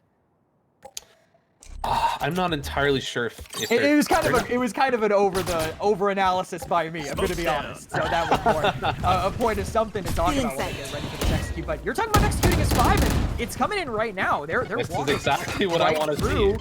But 5-man on a raise grenade, definitely not helpful, but Pyro's the one who keeps first. Finds him as we stand in the smoke while Zone gets that plant down. Early picks by SNHU, and they're getting advantaged as Huntsville play the retake and lose their first. I love this. I love that Snare's going in through U-Haul, he's clearing U-Haul, and someone's actually coming with him, because not every time you clear your U-Haul, you're going to win. One enemy you remaining. really want someone there just traded. Although it wasn't needed, Snare was able to pick up the 2 kills. I really like that they're doing what we're learning in practice, and what we're trying to do in practice is that they're actually holding through. Yeah, I think part of it, from what I saw earlier, I noticed there was a fight that Weezy was taking where Frenchie was kind of sitting around the corner playing bait instead of playing the trade. I know that when people go in for the double fight, the crossfire, the double peek, it gives them a chance to get a 2-piece, but I think it's still worth it to go for it, right? And when you can actually execute as 5 that way, that shows that trust that I maybe saw missing earlier. We want them to be going in with each other and actually playing off of the space that their duelists have been trying to make. Exactly. It makes it so important, I think, to actually operate on that. But look at this, the rundown, the aggression, the counter aggression from Huntsville. They just run it right through. They use the site ultimate as well, but they don't know the option. Retake maybe not necessary, but Snare and WeC are cleaning them all up. A 4th for them. Just the Phoenix left, and he has the ultimate. So maybe they pop it, but I don't know if it's worth it now. Use it for maybe a more crucial round if you're not in that 1 versus 4 situation with an op potentially waiting for them on the other side. But they don't have the information. They don't know that this Phoenix, that Drowsy, is on this long flank. Planted. As he's dancing to whatever music he's listening to while he waits to clear this out. I think he knows this might be a very difficult fight for him. Does not get the trade on Zone. Zone against his second for the round. And SNHU, another one in a row, even with an unorthodox beginning by Huntsville, they managed to turn it around. We've seen that play come out, honestly, a few times from ourselves in a couple of different games. So I think that's really interesting to see another team utilize that tactic against us. And that's honestly the first time that we've really dealt with a defense on bind like that. So I thought we played it really well. And I think Huntsville maybe pushed a little too fast, but maybe they just weren't expecting the off there. I think Snare was able to get some really good pickups as they tried to come in, take positioning of that ball. For hellfire! Yeah, I mean, the ape together strong strategy doesn't necessarily always work when you're running into an op waiting for you zone. The IGL picks up 2 there early, even if they trade 1 to utility for it as the Hunter's Fury ends up going wide. Zone taking a bit of space. They're setting up their smokes and look at this quick rotation to set up for this retake from Huntsville. But it's just the three of them. No one's on spite. Frenchie will be able to get this plant off more than likely as Zone puts a molly through U-Haul. They have some people far out though. Snare, you could see a kind of wide rotation from him. He's setting up almost for a retake off the site, and there's no one playing the showers angle. I think I'd like to see Snare take that because it seems wide open for Huntsville to abuse. Yeah, and this is something that we as a team, I tell my players all the time, we are taking 25% of the entire set. It's a really, I'm really glad we won that there. I'm happy. But we do this consistently where we come on a site, we plant the spike, and then we don't try to get site control either before or after planting the spike. And I know it's very important. You want to get the spike down as quickly as possible, defend it, but we need control of the site. And we saw us get the first 2 picks on a site, and we waited for the other team to rotate instead of getting that positioning. I want to see people running through U-Haul instead of looking for those smokes into heaven. I want to see our players taking the back of site. But we still won the round there. I'm happy, but I really want to see them take site control. This is more of a reference to my game I casted in the past, but I mean, as a tank main in Paladins, I know this is off the cuff. When you're playing, if you ever see yourself not watching a lane, if you ever see something's uncovered, you immediately think, what am I doing wrong? What do I need to be watching instead? And it seems to apply pretty cleanly to Valorant as well. Wheezy, probably not thinking about what's behind him right now, but Cole gets the first. He didn't wait for the next one, so the trade could still come in as Zone manages to make it even, taking down Drowsy, who's been the MVP so far in this map for Huntsville. Mage just holding close though with the Bucky. That's kind of dangerous, but it looks like Psychic Sense, the Spidey Sense is kicking in for SNHU. They're rotating to the A site, and looks like they might be reading that as well with Pyro from Huntsville in that rotation through CT spawn. Yep, and we do see the Omen ultimate coming in, and Snare gets to pick up. That's great for SNHU team right now. They have no one that's going to be flanking them from shower. Yeah, definitely, that's really important to get. But 2 picks on this retake for Huntsville. You see, really utilizing the marcher really well. The flank zone has to reload. So unfortunate, but it's just Snare. He's been the pop-off player for them so far. Jukes the cluster bomb, but has to. He knows where the bomb is. Good shoot, wins that one. They got the defuse for it. Just a 1v1, and he has a Bucky. Player range, player distance. He could maybe take this. Not good at range. Let's go, Snare. Snare makes it work with 4 kills, keeping SNHU in it. Snare with the big plays there. That's great for SNHU. Only down 1 round. That could have been 8-11, 2 rounds away from the loss in the second game for SNHU. Very clutch play from Snare there. I mean, what a comeback so far on this attacking side. Are we sure this map CT-sided? Am I getting fed false information by your players? I need to make sure, because it seems like the T-sided team is the one that's pulling it off just a little bit more. A good start on the defense for Huntsville has kind of opened up, I think, great play by SNHU to make it work. Hunter's Fury comes in from them, doesn't connect on anything just yet, but they still have the Empress and the daggers to work with, even though the daggers just went out of the picture as well.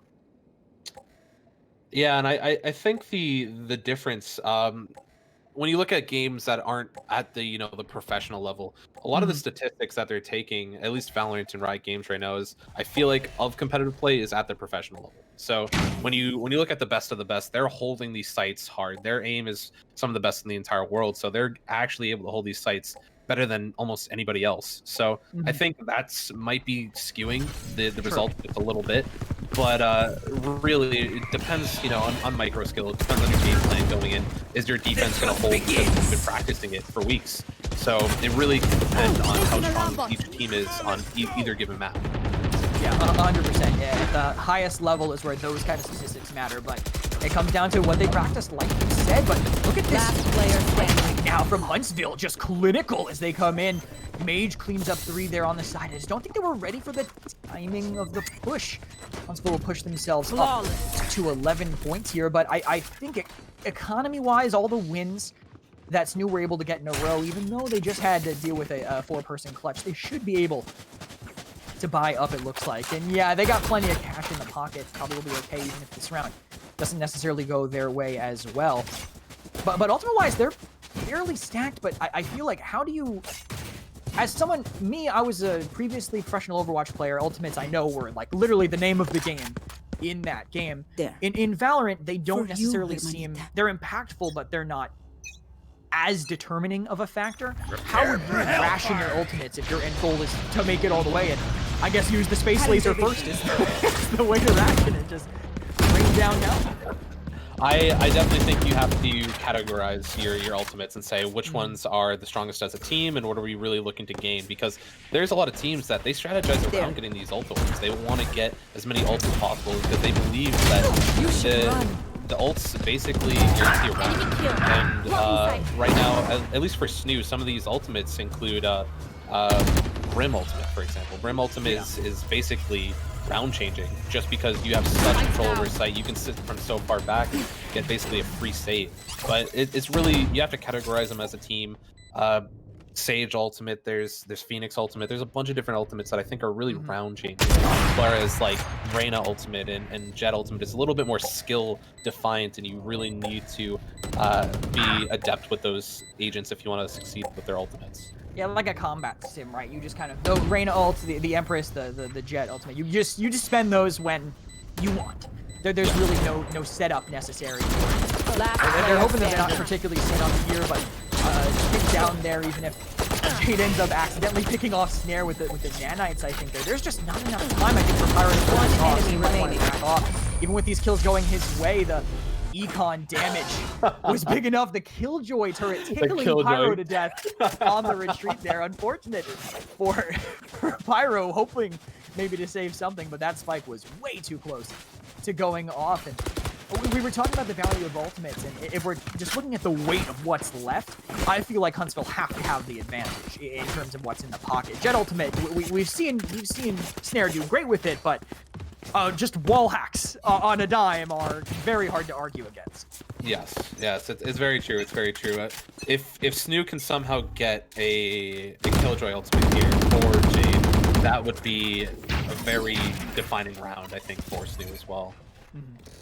It would have to be, I think, an impactful one to really turn it around. But looking at this attack right now, we're split between main and B site. Omen actually getting very aggressive. Colt manages to pick off Snare. That's a big hit, considering what Snare's been doing in some of these rounds. Follow it up with the eye. Launching smoke. Taken down pretty quickly. And the smoke comes down, so this looks like it could be the execute. They want to go for that Brim smoke goes down before someone can rotate through, but Pyro runs right through before SNHU can make it all the way in. The bait play maybe's happening. I think Easy doesn't know. He didn't hear Mage coming around. They still get the trade, but it's a 3 versus 4. Utility definitely in favor of the members of Huntsville. It's going to be a long rotate here. They have to be aware of all these little corners as they go, and it looks like Huntsville have the read on it as well. The Raze is rotating through the spawn, and that's the only person really on the site as long as they pay attention to showers once they get in. Yep, and I really like the rotate there. I think you're at least able to force a 3v2. Now that Huntsville is able to actually rotate, it's going to be the numbers advantage for them. But had SNHU maybe moved a little bit quicker, it would have been still the 3v2. Yeah, it would have been great for them to do, but weren't able to make it happen for now. They're walking in sight, it looks like, right from the spawn door. As two people far back, they don't have a ton of map control, but U-Haul is all they need to find the first kill onto Colt for their defense. People up, and they have to be ready for this. Oh, no fake happening, but look at this stack from there. Actually walks through this molly. No, not able to get it, and Huntsville, they're going to put themselves 1 point away from sealing the deal and closing out on. We good. Yep. And Huntsville played that very well. They didn't hold. They just went for the sound cue and pretty much just forced Frenchie to push into that molly because, you know, they're just going to win the round if they defuse there. Drowsy's positioning, I think, was a really big part of it because there was literally nowhere safe for SNHU on that point, right? No matter what, they had to worry about someone being on the far right side. If they were too concerned about the stack rotating through CT spawn, they're going to just get mowed down by the Phoenix coming at them from behind. It just made things very difficult for them here. Snare's having a fantastic game, and I think him going down as early as he did made things very difficult for them on this. He's really been, I think, key for them here on Bind. He's been an anchor for them, definitely getting 100%. On the site and making sure that their entries are strong. Yeah, I think during the Snare, he's the one leading 3-on-1. There's no way he's going to make that work. As they drop a ton of presence on this side. Colt on that Omen is actually far out. Hopefully they're aware of that as they go to get this spike down. Everyone's making the rotate now. They have to know they're surrounded. Just keep an eye on where they're going to be coming in from. He doesn't find anything from the Raze, but Colt makes up for it with an up shot. I'm liking SNHU's positioning here. We have one person long, one person in hookah. The unfortunate thing is the Phoenix is actually rotating and wrapping around long right now. They might be able to see it coming in, though, as Frenchie finds Pyro. Now they don't have to worry as much about this side of the map. They just have to be aware. They know that someone can be that way. One enemy remaining. Weezy might hear him, and Weezy wins the duel. The Phoenix rotation doesn't really matter. Still down as SNHU tries to come into the site, but the headshot through the wall. Snare cleans up another one, adding to his already pretty long frags so far, and SNHU keep themselves in it. Snare's definitely looking to get as many kills as he can. If we're looking to go into overtime, that number could be infinite. And you know what? Just in case they do win this round, I need you to tell me about the overtime rules. Because is it first to a two map advantage, 2 round advantage, I mean? Yes. First to a 2-round advantage. And to be honest, a funny story as we're going into almost this tying round is we've had the longest round overtime on Bind as a team. We've won to 21-21 and we won 23-21 in last fall, and it was the most long. Don't tell me that. My water's almost out. I'm almost out of water. You can't drop that on me when I'm almost out of water. Come on. I'm sorry. Tell me that, but we had a 5-minute break. You could have easily given that to me, but we'll see how this attack ends up going. I didn't think this game was going to go into overtime, but depending on how SNHU plays this, they very well could. We'll see how they make it work right now. Shockdar comes in. Looks like 1 for 1, but they had to spend an ultimate for their zone. Gets a second, so advantage towards SNHU, plus several ultimates here. The big laser coming in here, but it's taken out pretty quickly. The SMG from Colt makes it work. The Hunter's 3 cleans up Jade, so just 2 remaining. Frenchie and Zone. Zone has had, I think, a fantastic game on this Brimstone so far. He's won a lot of these clutch situations. They just have to be so careful. They have the laser for the spike, but to really force him in a checkmate, it has to be perfectly timed. Yep. And they have the sight on him, so they know exactly where he is. It's going to be really tough for Zone to be able to push back on the site after using his ultimate. And there goes the last round. They bought the time here, but it wasn't enough. The spike definitely not close enough to detonating to really make it work out. Huntsville, I gotta say, props to them. I think they had a fantastic bind. Their attacking side was great. Even if SNHU had a wonderful comeback on their attack, their executes were able to kind of catch them off guard. Huntsville had a lot in the pocket, and I think their speed of their rotations on the defense really ended up kind of surprising SNHU when they didn't necessarily have all the angles covered on their attacks. Yep. I agree. I think SNHU maybe slowed down a little too much this game, and they weren't really looking for as many fast executions. I mean, we saw Snare and Wheezy go through showers, and they were clearing, but we also need the 3 others, or at least 2 others, to go down A short. They need to push into U-Haul. They need to push on a site and get that space to plant, and then get that space to win. And we saw Snare get deep in that last round over there, but I really want to see the rest of our players get some space onto site with Snare and provide some support there.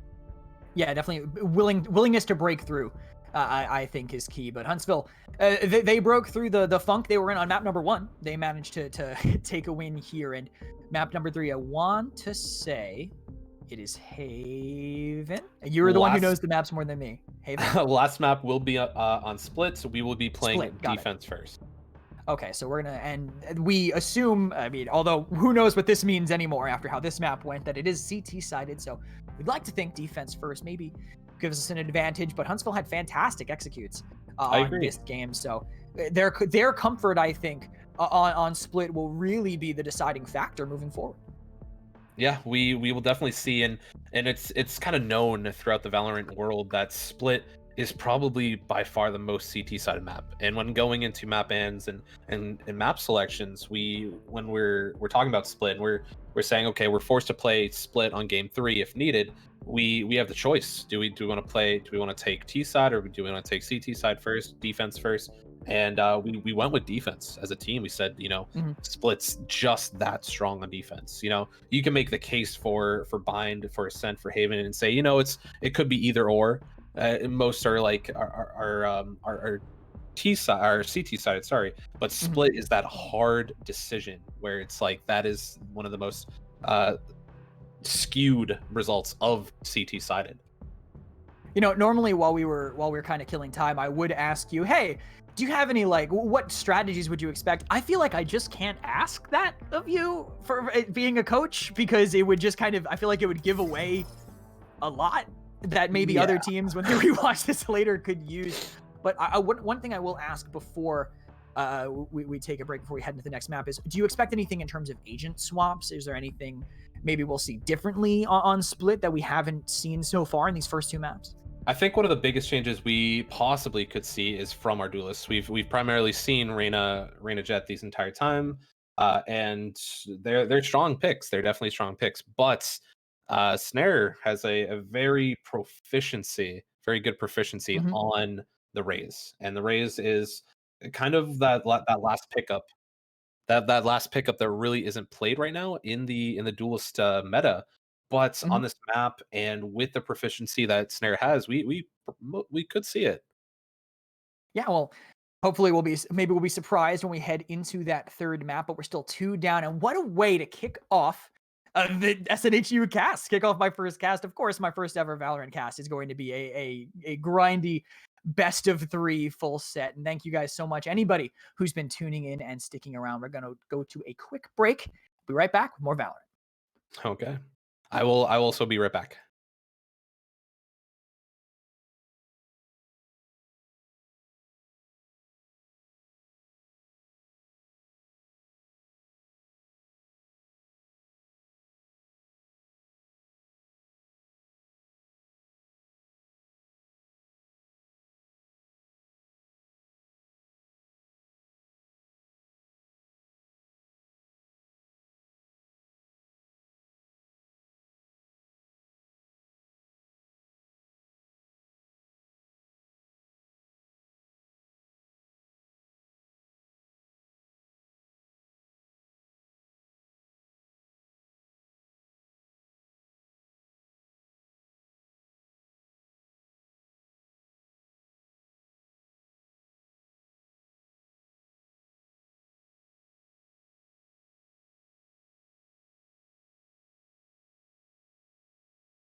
Welcome back, SNHU Esports fans, to week 1 of the spring Valorant season for the NECC Challengers Division. If you missed it, we're having a bit of a banger here. This is map number 3 between Alabama Huntsville and SNHU, as you'd probably expect we would be covering.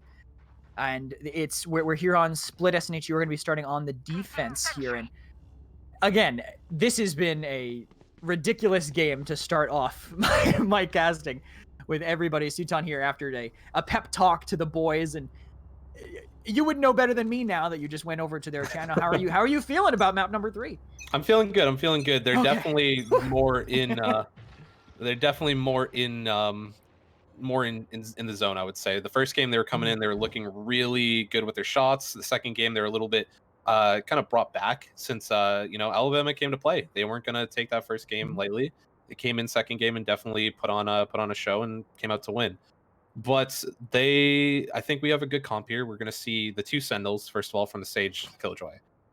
Just because it's a defensive map, we're playing CT side first. We want to take as many rounds on defense as we possibly can, and I let them know I'm a very I look for my players' opinions when we're going through this and we're talking about what's the best option for us, because most times they're going to have the most knowledge and they're going to want to play something more comfortable. So I let them kind of decide, but we were deciding like what's our best option for our 2 duelists. And our comfort picks are the Phoenix Rays. We've played here very well. We've played here against our rivals at New York Institute of Technology, where I have to write that one down. Yeah, of course. We played against them 30 here in seconds a practice match before the fall season, and Snare had an insane game against them on the Rays. Even got probably one of the biggest clips for SNHU. Unfortunate there, but I really think the comp here is gonna let them take advantage of this map. Last player standing. It's right now 10 the ones taking seconds advantage are Huntsville. They just found an opening. They managed to catch kind of unawares there, really. FDC's the one who cleans up Jade there for that last kill. And the pistol round will go the way of the attackers, but pistol round, again, the strategy I think was good from them. Do you think maybe there was a bit of lacking mid-control? I know that split is so key in keeping that central area, because it's kind of the way you rotate, right? Without that, you have to do these very long rotates, or you're going up and down ropes to make it happen. Do you think just having Frenchie on that, it didn't look like there was necessarily someone ready close by for the crossfire? Yeah, and I think definitely having someone mailroom and having someone in vents is essential for taking this map. But you're seeing SNHU right now. Look at them pushing up through mid. They want to take mid control. They understand the importance of mid control, and right now they're trying to look for picks, but they're not getting anything. Yeah, very, very patient start, it looks like, from Huntsville. Everybody just waiting outside of B site. And I think they did that just to make me eat my words. Saying, maybe they don't value mid as much as they... Nope, they 5-man value mid, apparently. But look at this rotation. Just a death ball coming all the way around the map. But now mid, because of this, has been sacrificed to do this potential play. They thought they called them out, but I mean, they literally had Huntsville decided to have a team huddle before they started playing the map, and it just happened to completely mess up this timing. But curveball lead into the cluster bomb. People out duel early. We get the first one. We feel Drowsy on the crossfire with the Vandal finding 2 early there. One body shot. Pyro gets the third. The classic right click, not gonna be able to do enough. Frenchie remaining, trying to get this, does get 1 in 40 seconds if he wants to hold on to that gun. I would consider that very unrealistic, as the heal spent just to make it a little bit more possible. Spike planted. Did manage to pick up the Spectre, but the spike is down. It's still a 1 versus 3. Not ready for Drowsy. He gets his 3rd of the round, and Huntsville managed to pick up 2 in a row. And you see the difference there from that attack versus the defense. And I like both teams' plays there. I like SNHU going for the mid play, going for, a little unconventional second round where they're just kind of going with the meatball of everybody coming together. We're just going to play together. Yeah, that's what we call it. At least in the league, the old league days when our meatball comps were being played. But yeah, I think SNHU really could have used at least one person mid. Kept one person mid, just like with their Phoenix. They left him in garage, and he was able to get the pickup kills there. Even then, I don't think they might have just been killed by the 5-man, though. I feel it would have been good to keep that map control, but They spent all their time really far back by the B spawn here. And look at this right now. The Phoenix and the Omen, they're kind of slow pushing in through B main. No one's really watching it. I mean, we have the Killjoys on a wide angle, it looks like, keeping eyes on the site. Maybe they've gotten a lock on it. They have some vision here, but they got some maybe utility there on the site. Snare with the rotate. We still have eyes on Frenchie in mid. This is crucial for holding this, but they know where he is. The slow goes down. He does not win the duel against Mage, and mid gets again sacrificed for this kind of Wheezy going to kind of replace him now. And the Raze on the site that made that earlier rotate, trying to make good on keeping this area locked down. The rotation is coming in from them through mid, but Jade and Wheezy don't make it easy. They pick up 2 more, and we're left with a 3 versus 2 advantage on the defense to SNHU. Let's see how they use these numbers. Left. I really like Zone's positioning right now. He's getting a really good flank in, but are they gonna take these fights 1v2 instead of looking for those numbers? Well, it looks like they won't have to, because FDC is just gonna show his back to them and pray that nobody's there. It was a great rotation by Zone, and now completely surrounded in a 1 versus 3 is Colt, who gets tagged and runs right into the waiting arms of Snare. There was definitely a joke I could have done about a Snare catching him or something, but I completely missed that one. 2 points to 1 right now, with Huntsville having the advantage, but economic damage maybe was high. I can't really tell from this distance right now, but looks like a full buy should be able to come in for the members of Huntsville. And the rotations on the defense have to be so perfect, I think, for SNHU to really hold on to this. Yeah, and that's really why I think it's valuable to have Sentinels on this map, and it's really why I think we went with 2, just because Sage kind of, with her wall, denies mid. If they're going to break mid, you have info at least that they're mid, and if they don't break mid, you know they're probably pushing somewhere else. And if they're gonna wait for that wall to break mid, that's just eating up precious time that Alabama can use to either gain positioning or try to plant the bomb. Yeah, I agree there. I think that the wall in mid is important, but I still feel like Frenchie's kind of being left alone. Alabama's waiting out the wall because they're like, oh, well, we'll just kill the Sage after the wall's over. He'll throw a slow. We'll be able to push him. I think they need to at least anchor someone close enough to guarantee that trade. And it looks like that's not happening again. Frenchie waiting out the wall. There's 1 person close, a second one potentially able to rotate, but Huntsville have to play this 4 versus 5. They can't afford to have someone else there waiting with Drowsy to try to kill Frenchie. Frenchie is baiting them out. I like this, but Drowsy knows where he is. And again, there's someone to trade, just getting out-resourced, it looks like, over here. But they recognize that. Zone sends over the dark cover in this 1 versus 3. And Snare on this rotate as well. They can't afford to look at Frenchie, and he gets a great defensive kill that could set them up here with finding another. Remaining. 30 seconds left. And that pick, that is amazing from Southern New York University. I love the play there from Frenchie, and I was getting a little antsy. He was kind of making a little bit of a hard position to just peek mid. He wanted the info. I'm glad he wanted the info, but I'm also glad he went back a little bit further in the corner. He made the angle he was watching just a little bit better, and he got a free pick because they can't clear both angles. They can't clear mailroom on the left and vents on the right at the same time, and Frenchie was able to get the freebie there. And we worked on that all season, and he's definitely showing what he's basically learned over the fall season. Yeah, Frenchie going even right now, I think that's fine for the amount of resources that Huntsville are putting into mid.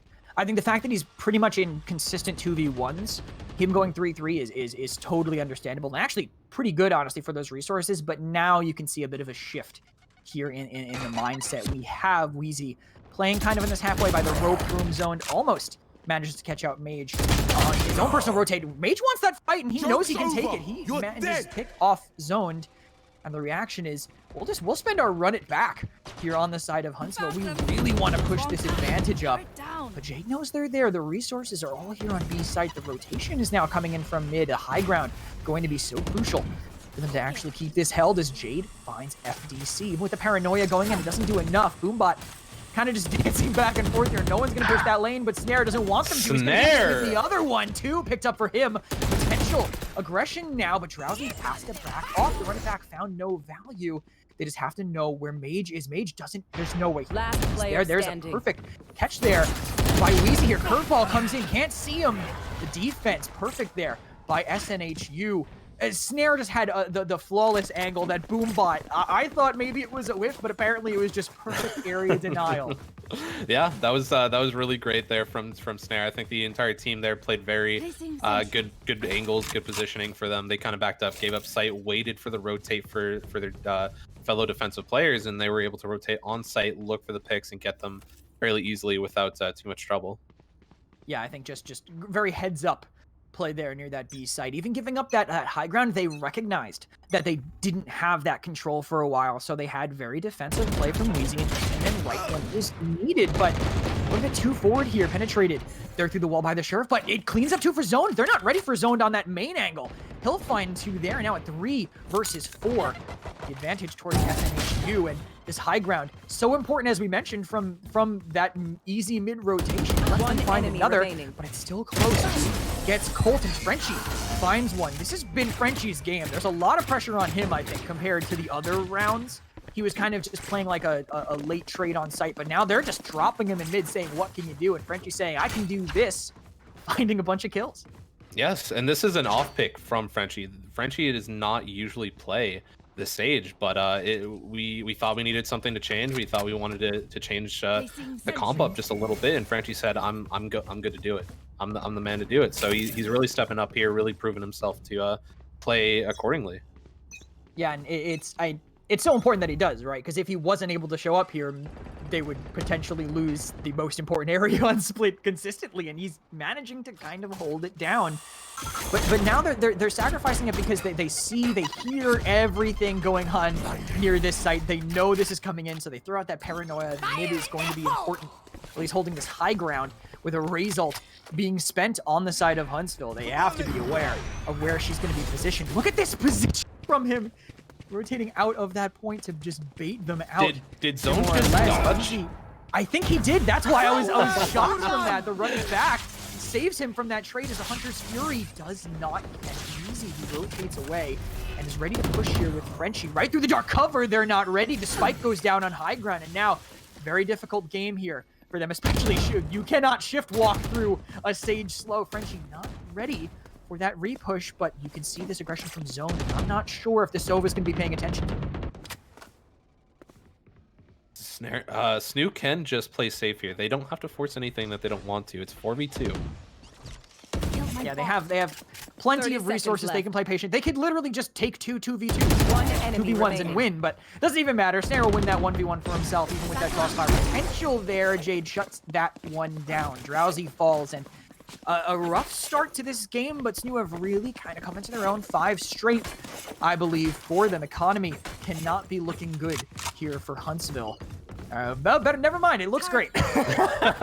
That's it. We call that game sense here in the biz, folks.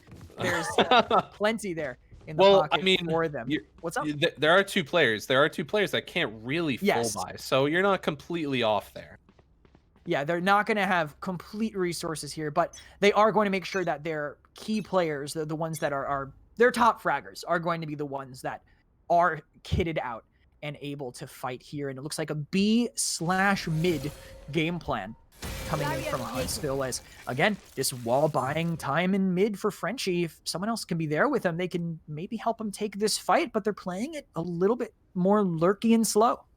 And I really like this. Frenchie's not getting aggressive. He's not trying to peek unnecessary angles. He's looking for something to come his way. You don't have to force anything, and there it is. That counts. That counts as definitely coming his way. Just a little head popping up from behind that, like a little game of Valorant whack-a-mole. We have to score about one ready for the shot, but Snare picks up 2. Utility and the gun both combining to clean up several members of Huntsville, and the last remaining one is behind the wall in mid, I guess, showing that Sage value even more in what it can bring, but I don't think they know he's there. Snare was looking for him, though, does not win the gunfight, but forces him away, and now he's running right to the waiting arms of Zone. Not even a gun out, can't bring an axe to a gunfight if you can't bring a knife either, and Zone cleans up another one straight in a row. Couple ultimates now available as well for the members of SNHU.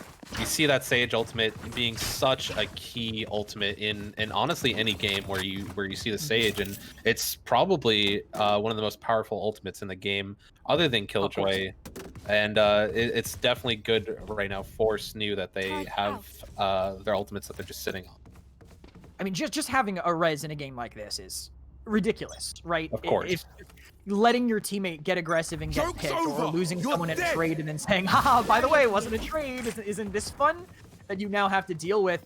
But look at this aggression from Huntsville. They have 5 stacking on the point. They got paranoid, but it doesn't matter. They're not afraid of anything, especially not Jones. They'll get the kill from him, and they'll spend the Cypher ult as well, so the wall hacks are there. They know where they're going to be coming from. But it was early enough in this plant cycle where I think they can actually get a push. They actually run in for the lockdown, and they don't get it. Extreme Pyro doesn't find that one as Jake needs to for himself. It's really well played. Really heads up play from Jade too. Nice triple there. Snare caught in the air and shot down like a clay pigeon trying to use the blast pack to get into the point, but the wall's there. He doesn't realize the shot right around it, but it literally doesn't matter. The defense is there. Jade heads up, doesn't get the last one, just let Drowsy build up the highlight reel as the points rack up for the defensive team. SNHU definitely playing this a map we would assume to be CC-sided, even though we don't know what's real anymore after the last map. And that they're definitely proving that now. Yeah, definitely. And that spot that Snare is jumping from, that is his spot. That is his spot to play. If you look back, I'm not entirely sure if it's still there, but from SNHU Twitch's clips, we have our very own Snare making that clip, making that great play. The 4K, I think Ace maybe on his ultimate. I'll have to look that one up later and add it to the clip repertoire here. But look at this, the dark cover came in a little late. Weezy walks out, cleans up 2 right away. Let's heal up in some fire and walls them off. Even with dark cover right on him, he has so much utility to slow things down. These flashbangs are really buying a lot of time from them and forcing Huntsville to rethink their attack. Running away, and look at this paranoia, just again putting the fear of God in him. From across the map, Huntsville really, I don't know what they can do here without mid being in their control. Yep, and SNHU's using their momentum very well. I think Weezy's making a little bit more aggressive plays where he's stepping up and he's taking the fights that he wants to fight and he's winning them. So might as well keep going for them. It makes sense. If you're feeling it, go for it. Right? I mean, eventually when you start losing some, then you got to rethink it. You just, as long as you can get over the ego that maybe builds up a little bit while you do that, it's, I think, a great tool to really roll while you're kind of feeling on fire here. And Colt, I don't know if this is the right time to be trying to take mid, and Snare definitely proves that. Maybe at the start of the round if you need to have that rotation potential. 8-2 advantage for SNHU. Did not expect that to rhyme when I started, but we have to roll with whatever we get here.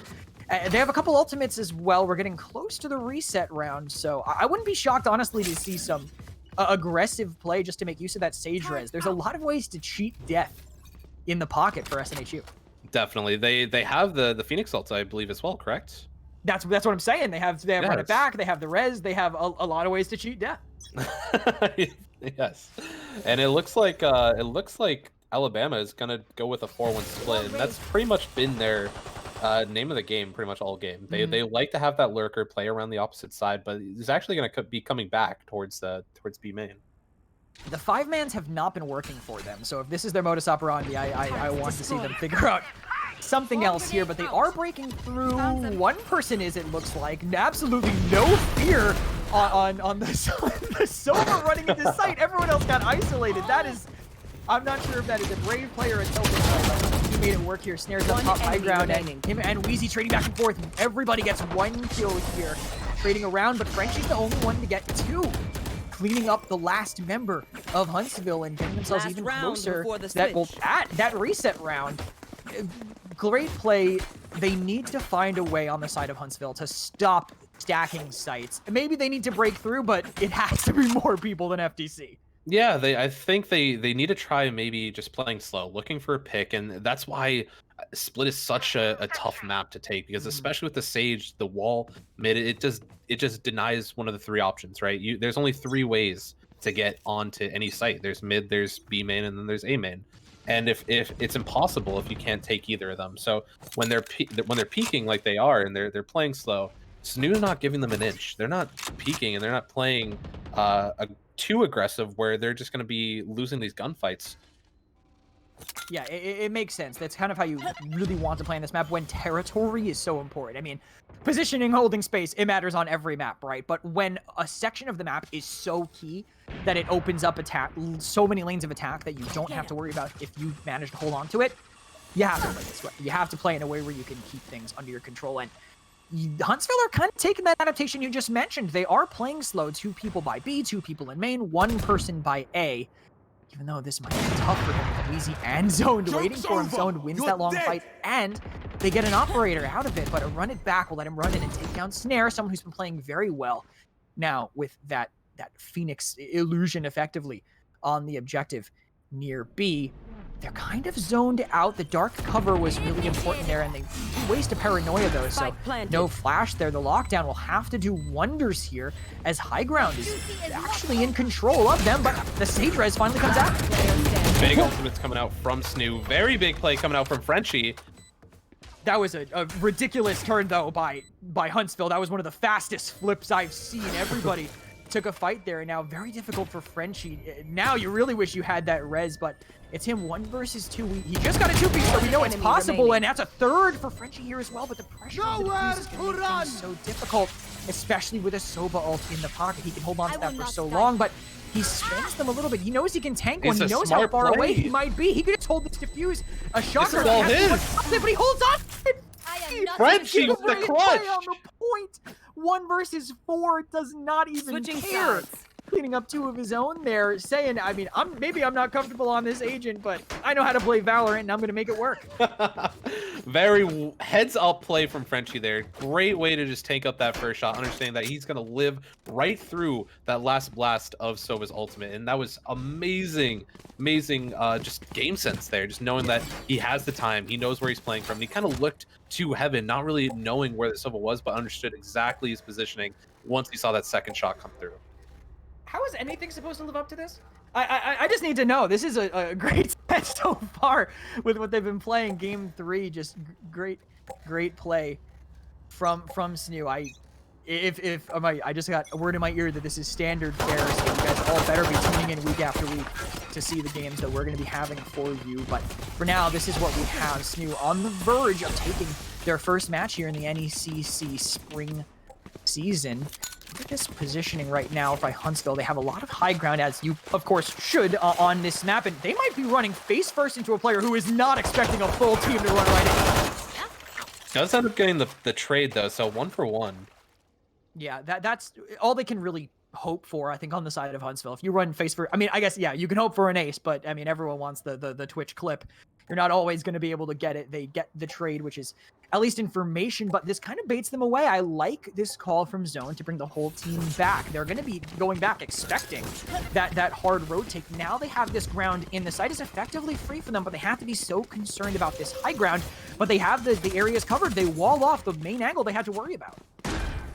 Yeah, I definitely like this idea here. I would have liked maybe to see 1 or 2 go towards heaven on from ramp, but they're gonna try to hold it from here, and let's see if they're able to actually do so. They have to just win these gunfights. That's what it comes down to, right? Or at least burn some utility, buy some time. VC got them pretty low. They have a chance of making it work. Health is really poor, but he gets healed. He can wait out this heal and take it, but FDC waiting just around the corner. Had that headshot lined up. Don't think any amount of health would have really made a difference there, as the spike did not have enough time there. Huntsville get their first round in about 10 straight, and I think that goes to show the power of defense on Split. Definitely, it's definitely such a hard map to really to take, and honestly, SNHU did a really good job there of getting on his site. I think again, I would have liked to see us create a little bit more space, get a little bit more space, get that heaven control. Maybe send 1 or 2 there to see if really hold down that site, but they were kind of locked all on the lower portion of that site, and they were punished for it.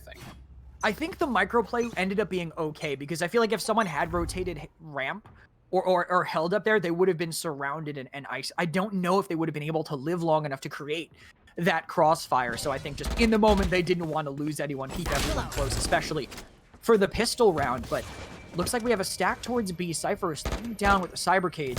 They know he's there. They're putting some spam onto him. They see him through the dark cover, but Mage saw him first. Takes down Snare, forcing them out, but very little HP left on him, and no Sage on his team to actually get him healthy again. So potentially a liability. He's going to have to be very careful with this as SNHU go back to mid to weigh their options.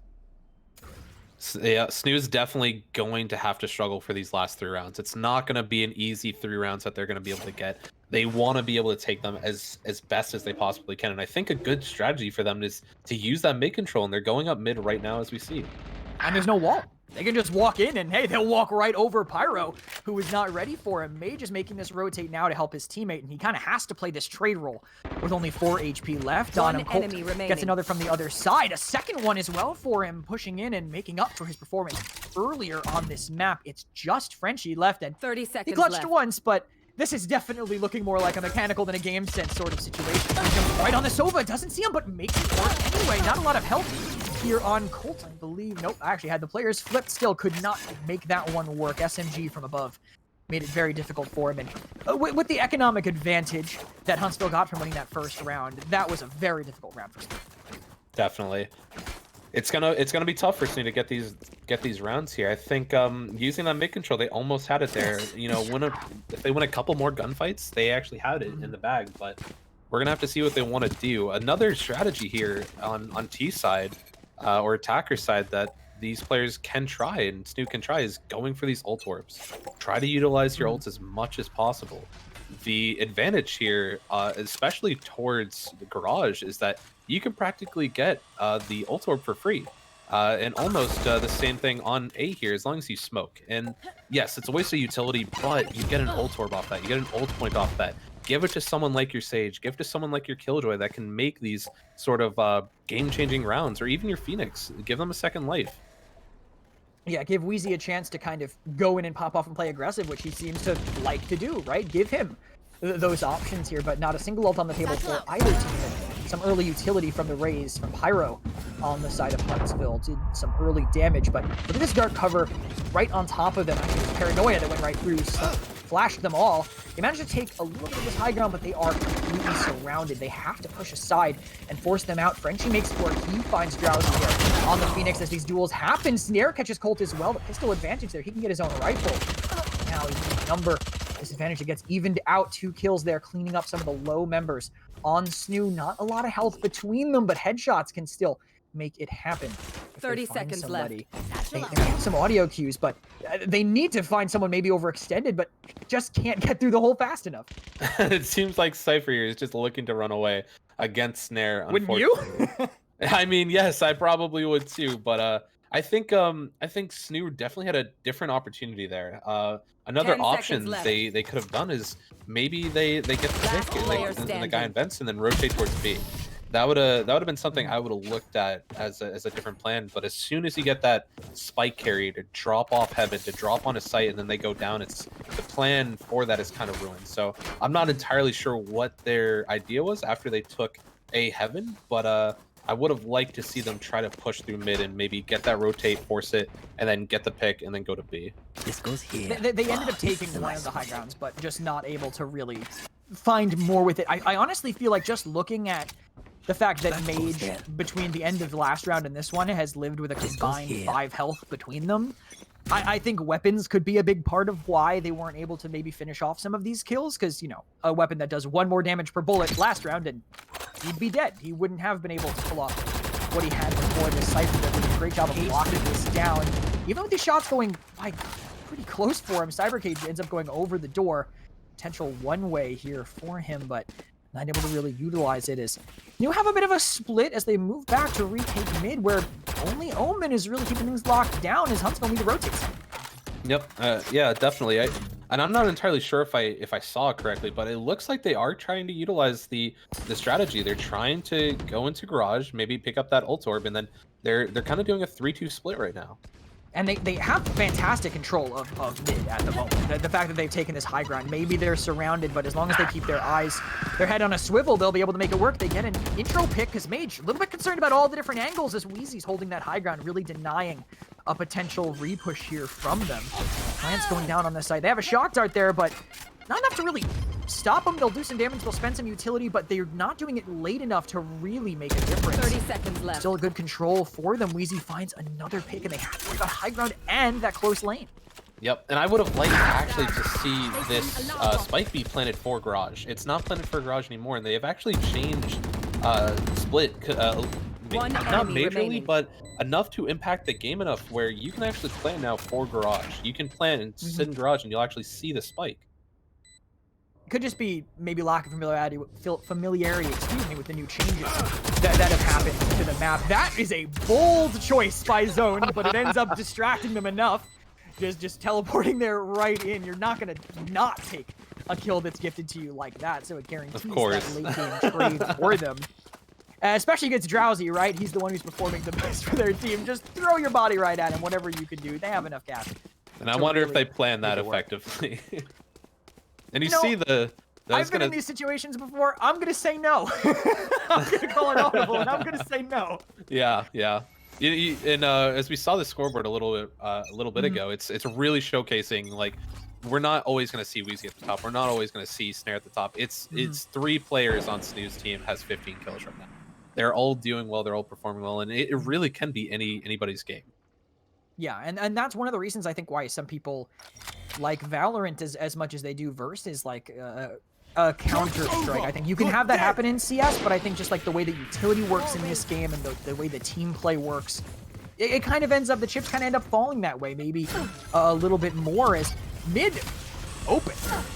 2 words I did not expect to say in a row on split, but they kind of just took it. The wall was really effective in giving them all this space. B is just a playground now for SNHU. As long as they can keep all their angles held, maybe get this spike down, this is looking like a great attack just like last time. Exactly, and it looks like they did plant for garage this time. They're going to be looking to go play into garage. Race is coming from behind them. They managed to barely lose that trade there. Still, they could win this if they found it. They have that utility going to force zoned forward to get that one all down. DeFrenchie here does find one, but there's a lot of people coming once he gets the first. Maybe gets the second, but FDC cleans up the last. Unable to get that 4-player clutch. I mean, I don't know what I was expecting. That would have been an unreal play by DeFrenchie, who has this map truly woken up and he almost did it again. Yep, and I contribute that to the positioning on mid. I think Frenchie's been seeing a little bit more players, a little bit more off the rotation, especially whether it's through mid, whether they're breaking the wall, or just through fast rotations, because he is that middle guy. He's going to be looking to go through A or B, and he's seeing a lot more people this time.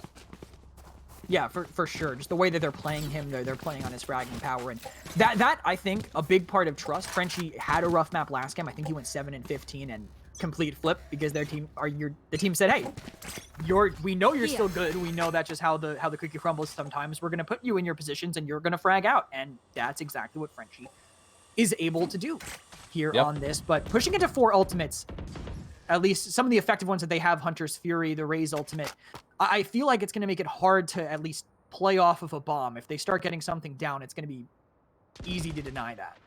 Yes. And really, SNHU just needs to figure out two strategies. If they can get 2 rounds, that will win them the game. They have a decent lead that they built up from playing CT side first. But again, we look at the comp, and we put a lot of pressure into our defense. So do we have enough attack to get through this? And that's really what the game plan was from the beginning. But we need to be able to get these last couple rounds on attacker You side. should run. Yeah, it's so one of the most important parts of this. And the teleport caught by Zoned while trying to get into the site, but they put down the Killjoy ult. They're using a lot of resources, so they want to make this one work. Down to the high ground, being controlled very effectively, and at that time, Weezy gets one. Second one comes in, but it's all down to Jay. We've seen Jay clutch before, at least today, but 15 HP and behind a wall-bangable wall. Going to make things incredibly difficult. Has to peek. FDC gets that cleanup, and another defensive round in a row. Yes, and they're looming closer and closer here, and the lead is slowly slipping. So we really need to see SNHU not want to give up the momentum, and right now Huntsville has it all. And they don't have all the ultimates they had last round, though, so that's at least something they can hang a hat on.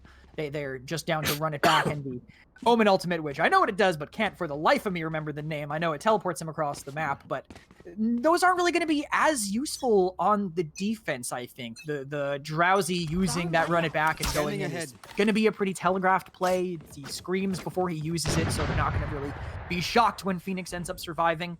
But they're playing in mid again. I really think this is where SNHU have to be. We've talked about it a lot, but the fact that they have a save and they don't on the other side is already making things a lot easier for them here. Just being able to wall off that one lane and walk in is the rocket not able to be fired. Drowsy was ready for it and cleans up the second as well. A third for him, collecting that last person. Frenchie could not win that duel. Drowsy really Last making his name player known standing. here for Huntsville. They try to go in. It's all down to Jade in the 1 versus 5, but Drowsy just made that round almost impossible for SNHU to recover from. And that was such a strong off angle from Drowsy that we saw. Yeah. And you saw Snare kind of, you know, checking all of his angles, making sure left side of B Heaven's clear, making sure that hell side of Heaven is clear, and then didn't really check the right side because no one sits there that often, you know. I think Drowsy made a really smart play by just tucking himself in a corner, putting him up in a spot that no one really ever plays, and then getting a free triple off of him. Yeah, agreed. I mean, not even free. He had 2 more duels he had to win after that. It was just you're great right. play by him. He's been last map he was the star for Huntsville. I think he's continuing that here. Frenchie going to fall for them on that push from that early pressure. Blastback not able to get them in too far, but I don't think they were ready for this. Mage was the only one that was really going to hold that space for Huntsville, and they're able to walk in, run it back, used from both squad. Actually, run it back used by SNHU here to make that aggressive play work as Drowsy, the MVP, gets knocked out. It's 4v3 here for SNHU. They really need to pick up this round. They're not going to get too many opportunities like this.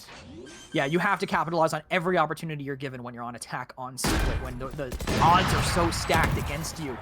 As they end up not doing that garage plant again that you mentioned, could be effective here considering the space that they're already holding, but a good dark cover will make things a lot more difficult for the enemy players. remaining. They're on that, and they try to go through to see it. Let's Jade has the go, headshot Jade. lined up. Solid play there. Colt just wants to get an exit frag at this point, and Snare will give it to him, but there's no way, I think, for Colt to stop this point from happening now. I think we can safely say SNHU are on map point against Huntsville in a set that is, at this point, going to go. It's gone the distance.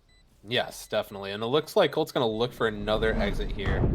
Very well played from zone. Right call. Knew that Colt was going to be looking for the other exit. But Wheezy just, oh my goodness, does not notice the teleport. How loud is the teleport exactly? Match point. I feel like I'm thinking like Reaper Shadow Step Overwatch loud. Is it a relatively silent teleport? Wheezy maybe thought he was on the other side because the paranoia that they sent on him was perfect, but they just didn't have the prediction on that teleport. Yeah, I don't think it's the loudest of all the sound cues in the game. It's definitely a medium-sized sound cue. Okay. If you're not paying attention well enough, you could definitely maybe lose it in the other distractions of the game. But yeah, I can't really blame Weasel. We'll have to definitely look back at the VOD and see was that loud enough for him to hear. We'll probably make fun of him a little bit. See how far he's gonna have to turn down Discord basically here on that. The B-side take has been very successful for SNHU. I think recently it's been their closest closest attempts at getting points and has gotten them several points already. But they're showing it. Look at this heavy rotation, but it looks like they're playing a bait game. They're not necessarily hard committing, but there's 2 people watching mid. I mean, there is the crossfire of a lifetime ready for them up in mid as soon as someone tries to push. But Huntsville is playing patient as they should be. Their defense on split, they want to utilize their advantages. Still, an ult orb goes their way, and this Killjoy ultimate can work pretty well. Yes, you definitely noticed they used a lot of utility there to get that ult orb, but now we see Jade, he has the Killjoy ultimate. We have the Sage ultimate. We need to try to, if SNHU wants to finish this strong, they need to combine these ultimates or use as many ultimates as possible and then win this final round. And I like what they're doing right now. They're using the coverage that they have. They're using the fact that they have so many guns in this area to clear it as fast as possible. They know they have to move. Only 25 seconds remaining. Stack that slow orb, stack that molly, get aggressive onto the site, put down that Killjoy ultimate, just have someone defend. Maybe this plant can go down. That slow over there will help a lot, and that initial pick from Jade sets the stage for what could happen here. FTC finds one up top, but Wheezy gets an early trade. They're holding there. And that spawn rotation as the spike goes down to 1. Hope still alive for Huntsville, but maybe dashed. Frenchie finds another. It's all down to Colt with this operator. That is not a 1v4 kind of gun that you want when you run at, especially when they have the spike already down. But Weezy loses that fight. Couldn't get that trade. The dark cover's there. They know he's there. They know he doesn't have his teleport or his ultimate. He's there, and Snare finds it, closes it out, and the first game of the season is going to go towards SNHU. Huntsville, they put up a great fight. They did. But SNHU clutched it at the end. I was getting a little concerned there. You saying that was I could not tell. his gun, not getting his gun. I kind of grew a little silence because we saw him all game. You know, being diverse in every single one of his guns, using that op a few times, and he is strong with that weapon. So it really could have gone either way there at the end. It's just not the clutch kind of weapon. I think once Yes. you're at that You're point, right. you drop it, you get a rifle, but no one died over there. That area of the round GG guys. being so killless earlier GG guys. actually really hurt them because he couldn't drop something. The fact that they didn't pick someone going for the ult orb or they didn't push someone aggressively to trade meant that he had nothing to pick up and he had to rely on that operator. Yeah, definitely. And you see how strong Drowsy played this game just through the scoreboard alone. But I think really the defining player of this game, at least, was Frenchie. You know, that play, the Sage play mid and the wall mid and just the pickup on the Sage was so important for this game. And it really shone, I think, not only through the scoreboard, but you saw through the plays that he was making as well. Oh, yeah. I mean, I think it was a massive improvement over the last map as well. And I don't know how long you mentioned it was a recent swap for him. Is this something that he's been working on for a while to kind of fill the team's needs? He's definitely been that type of player to pick up a lot of different agents here and there, different characters that we think are strong. But no, he doesn't have that much experience on Sage. So this is really nice to see him pull through on something that isn't practiced as much. It's not as something that we're as comfortable on, but he was able to pick it up in, you know, a few rounds, it looked like, and he's definitely shown that he can play it if needed in the future. Yeah, and it's going to be something that I think, at least on Split, you guys should, I think, rely on, because the strategy seemed very sound. Once SNHU figured out the way that they were rotating off of that objective, the way that the space they were able to kind of take really easily from them, just the fact that they didn't have a Sage on the side of Huntsville freed up all of that ground in mid for SNHU to take. Definitely agreed. Mid control was the name of the game this game.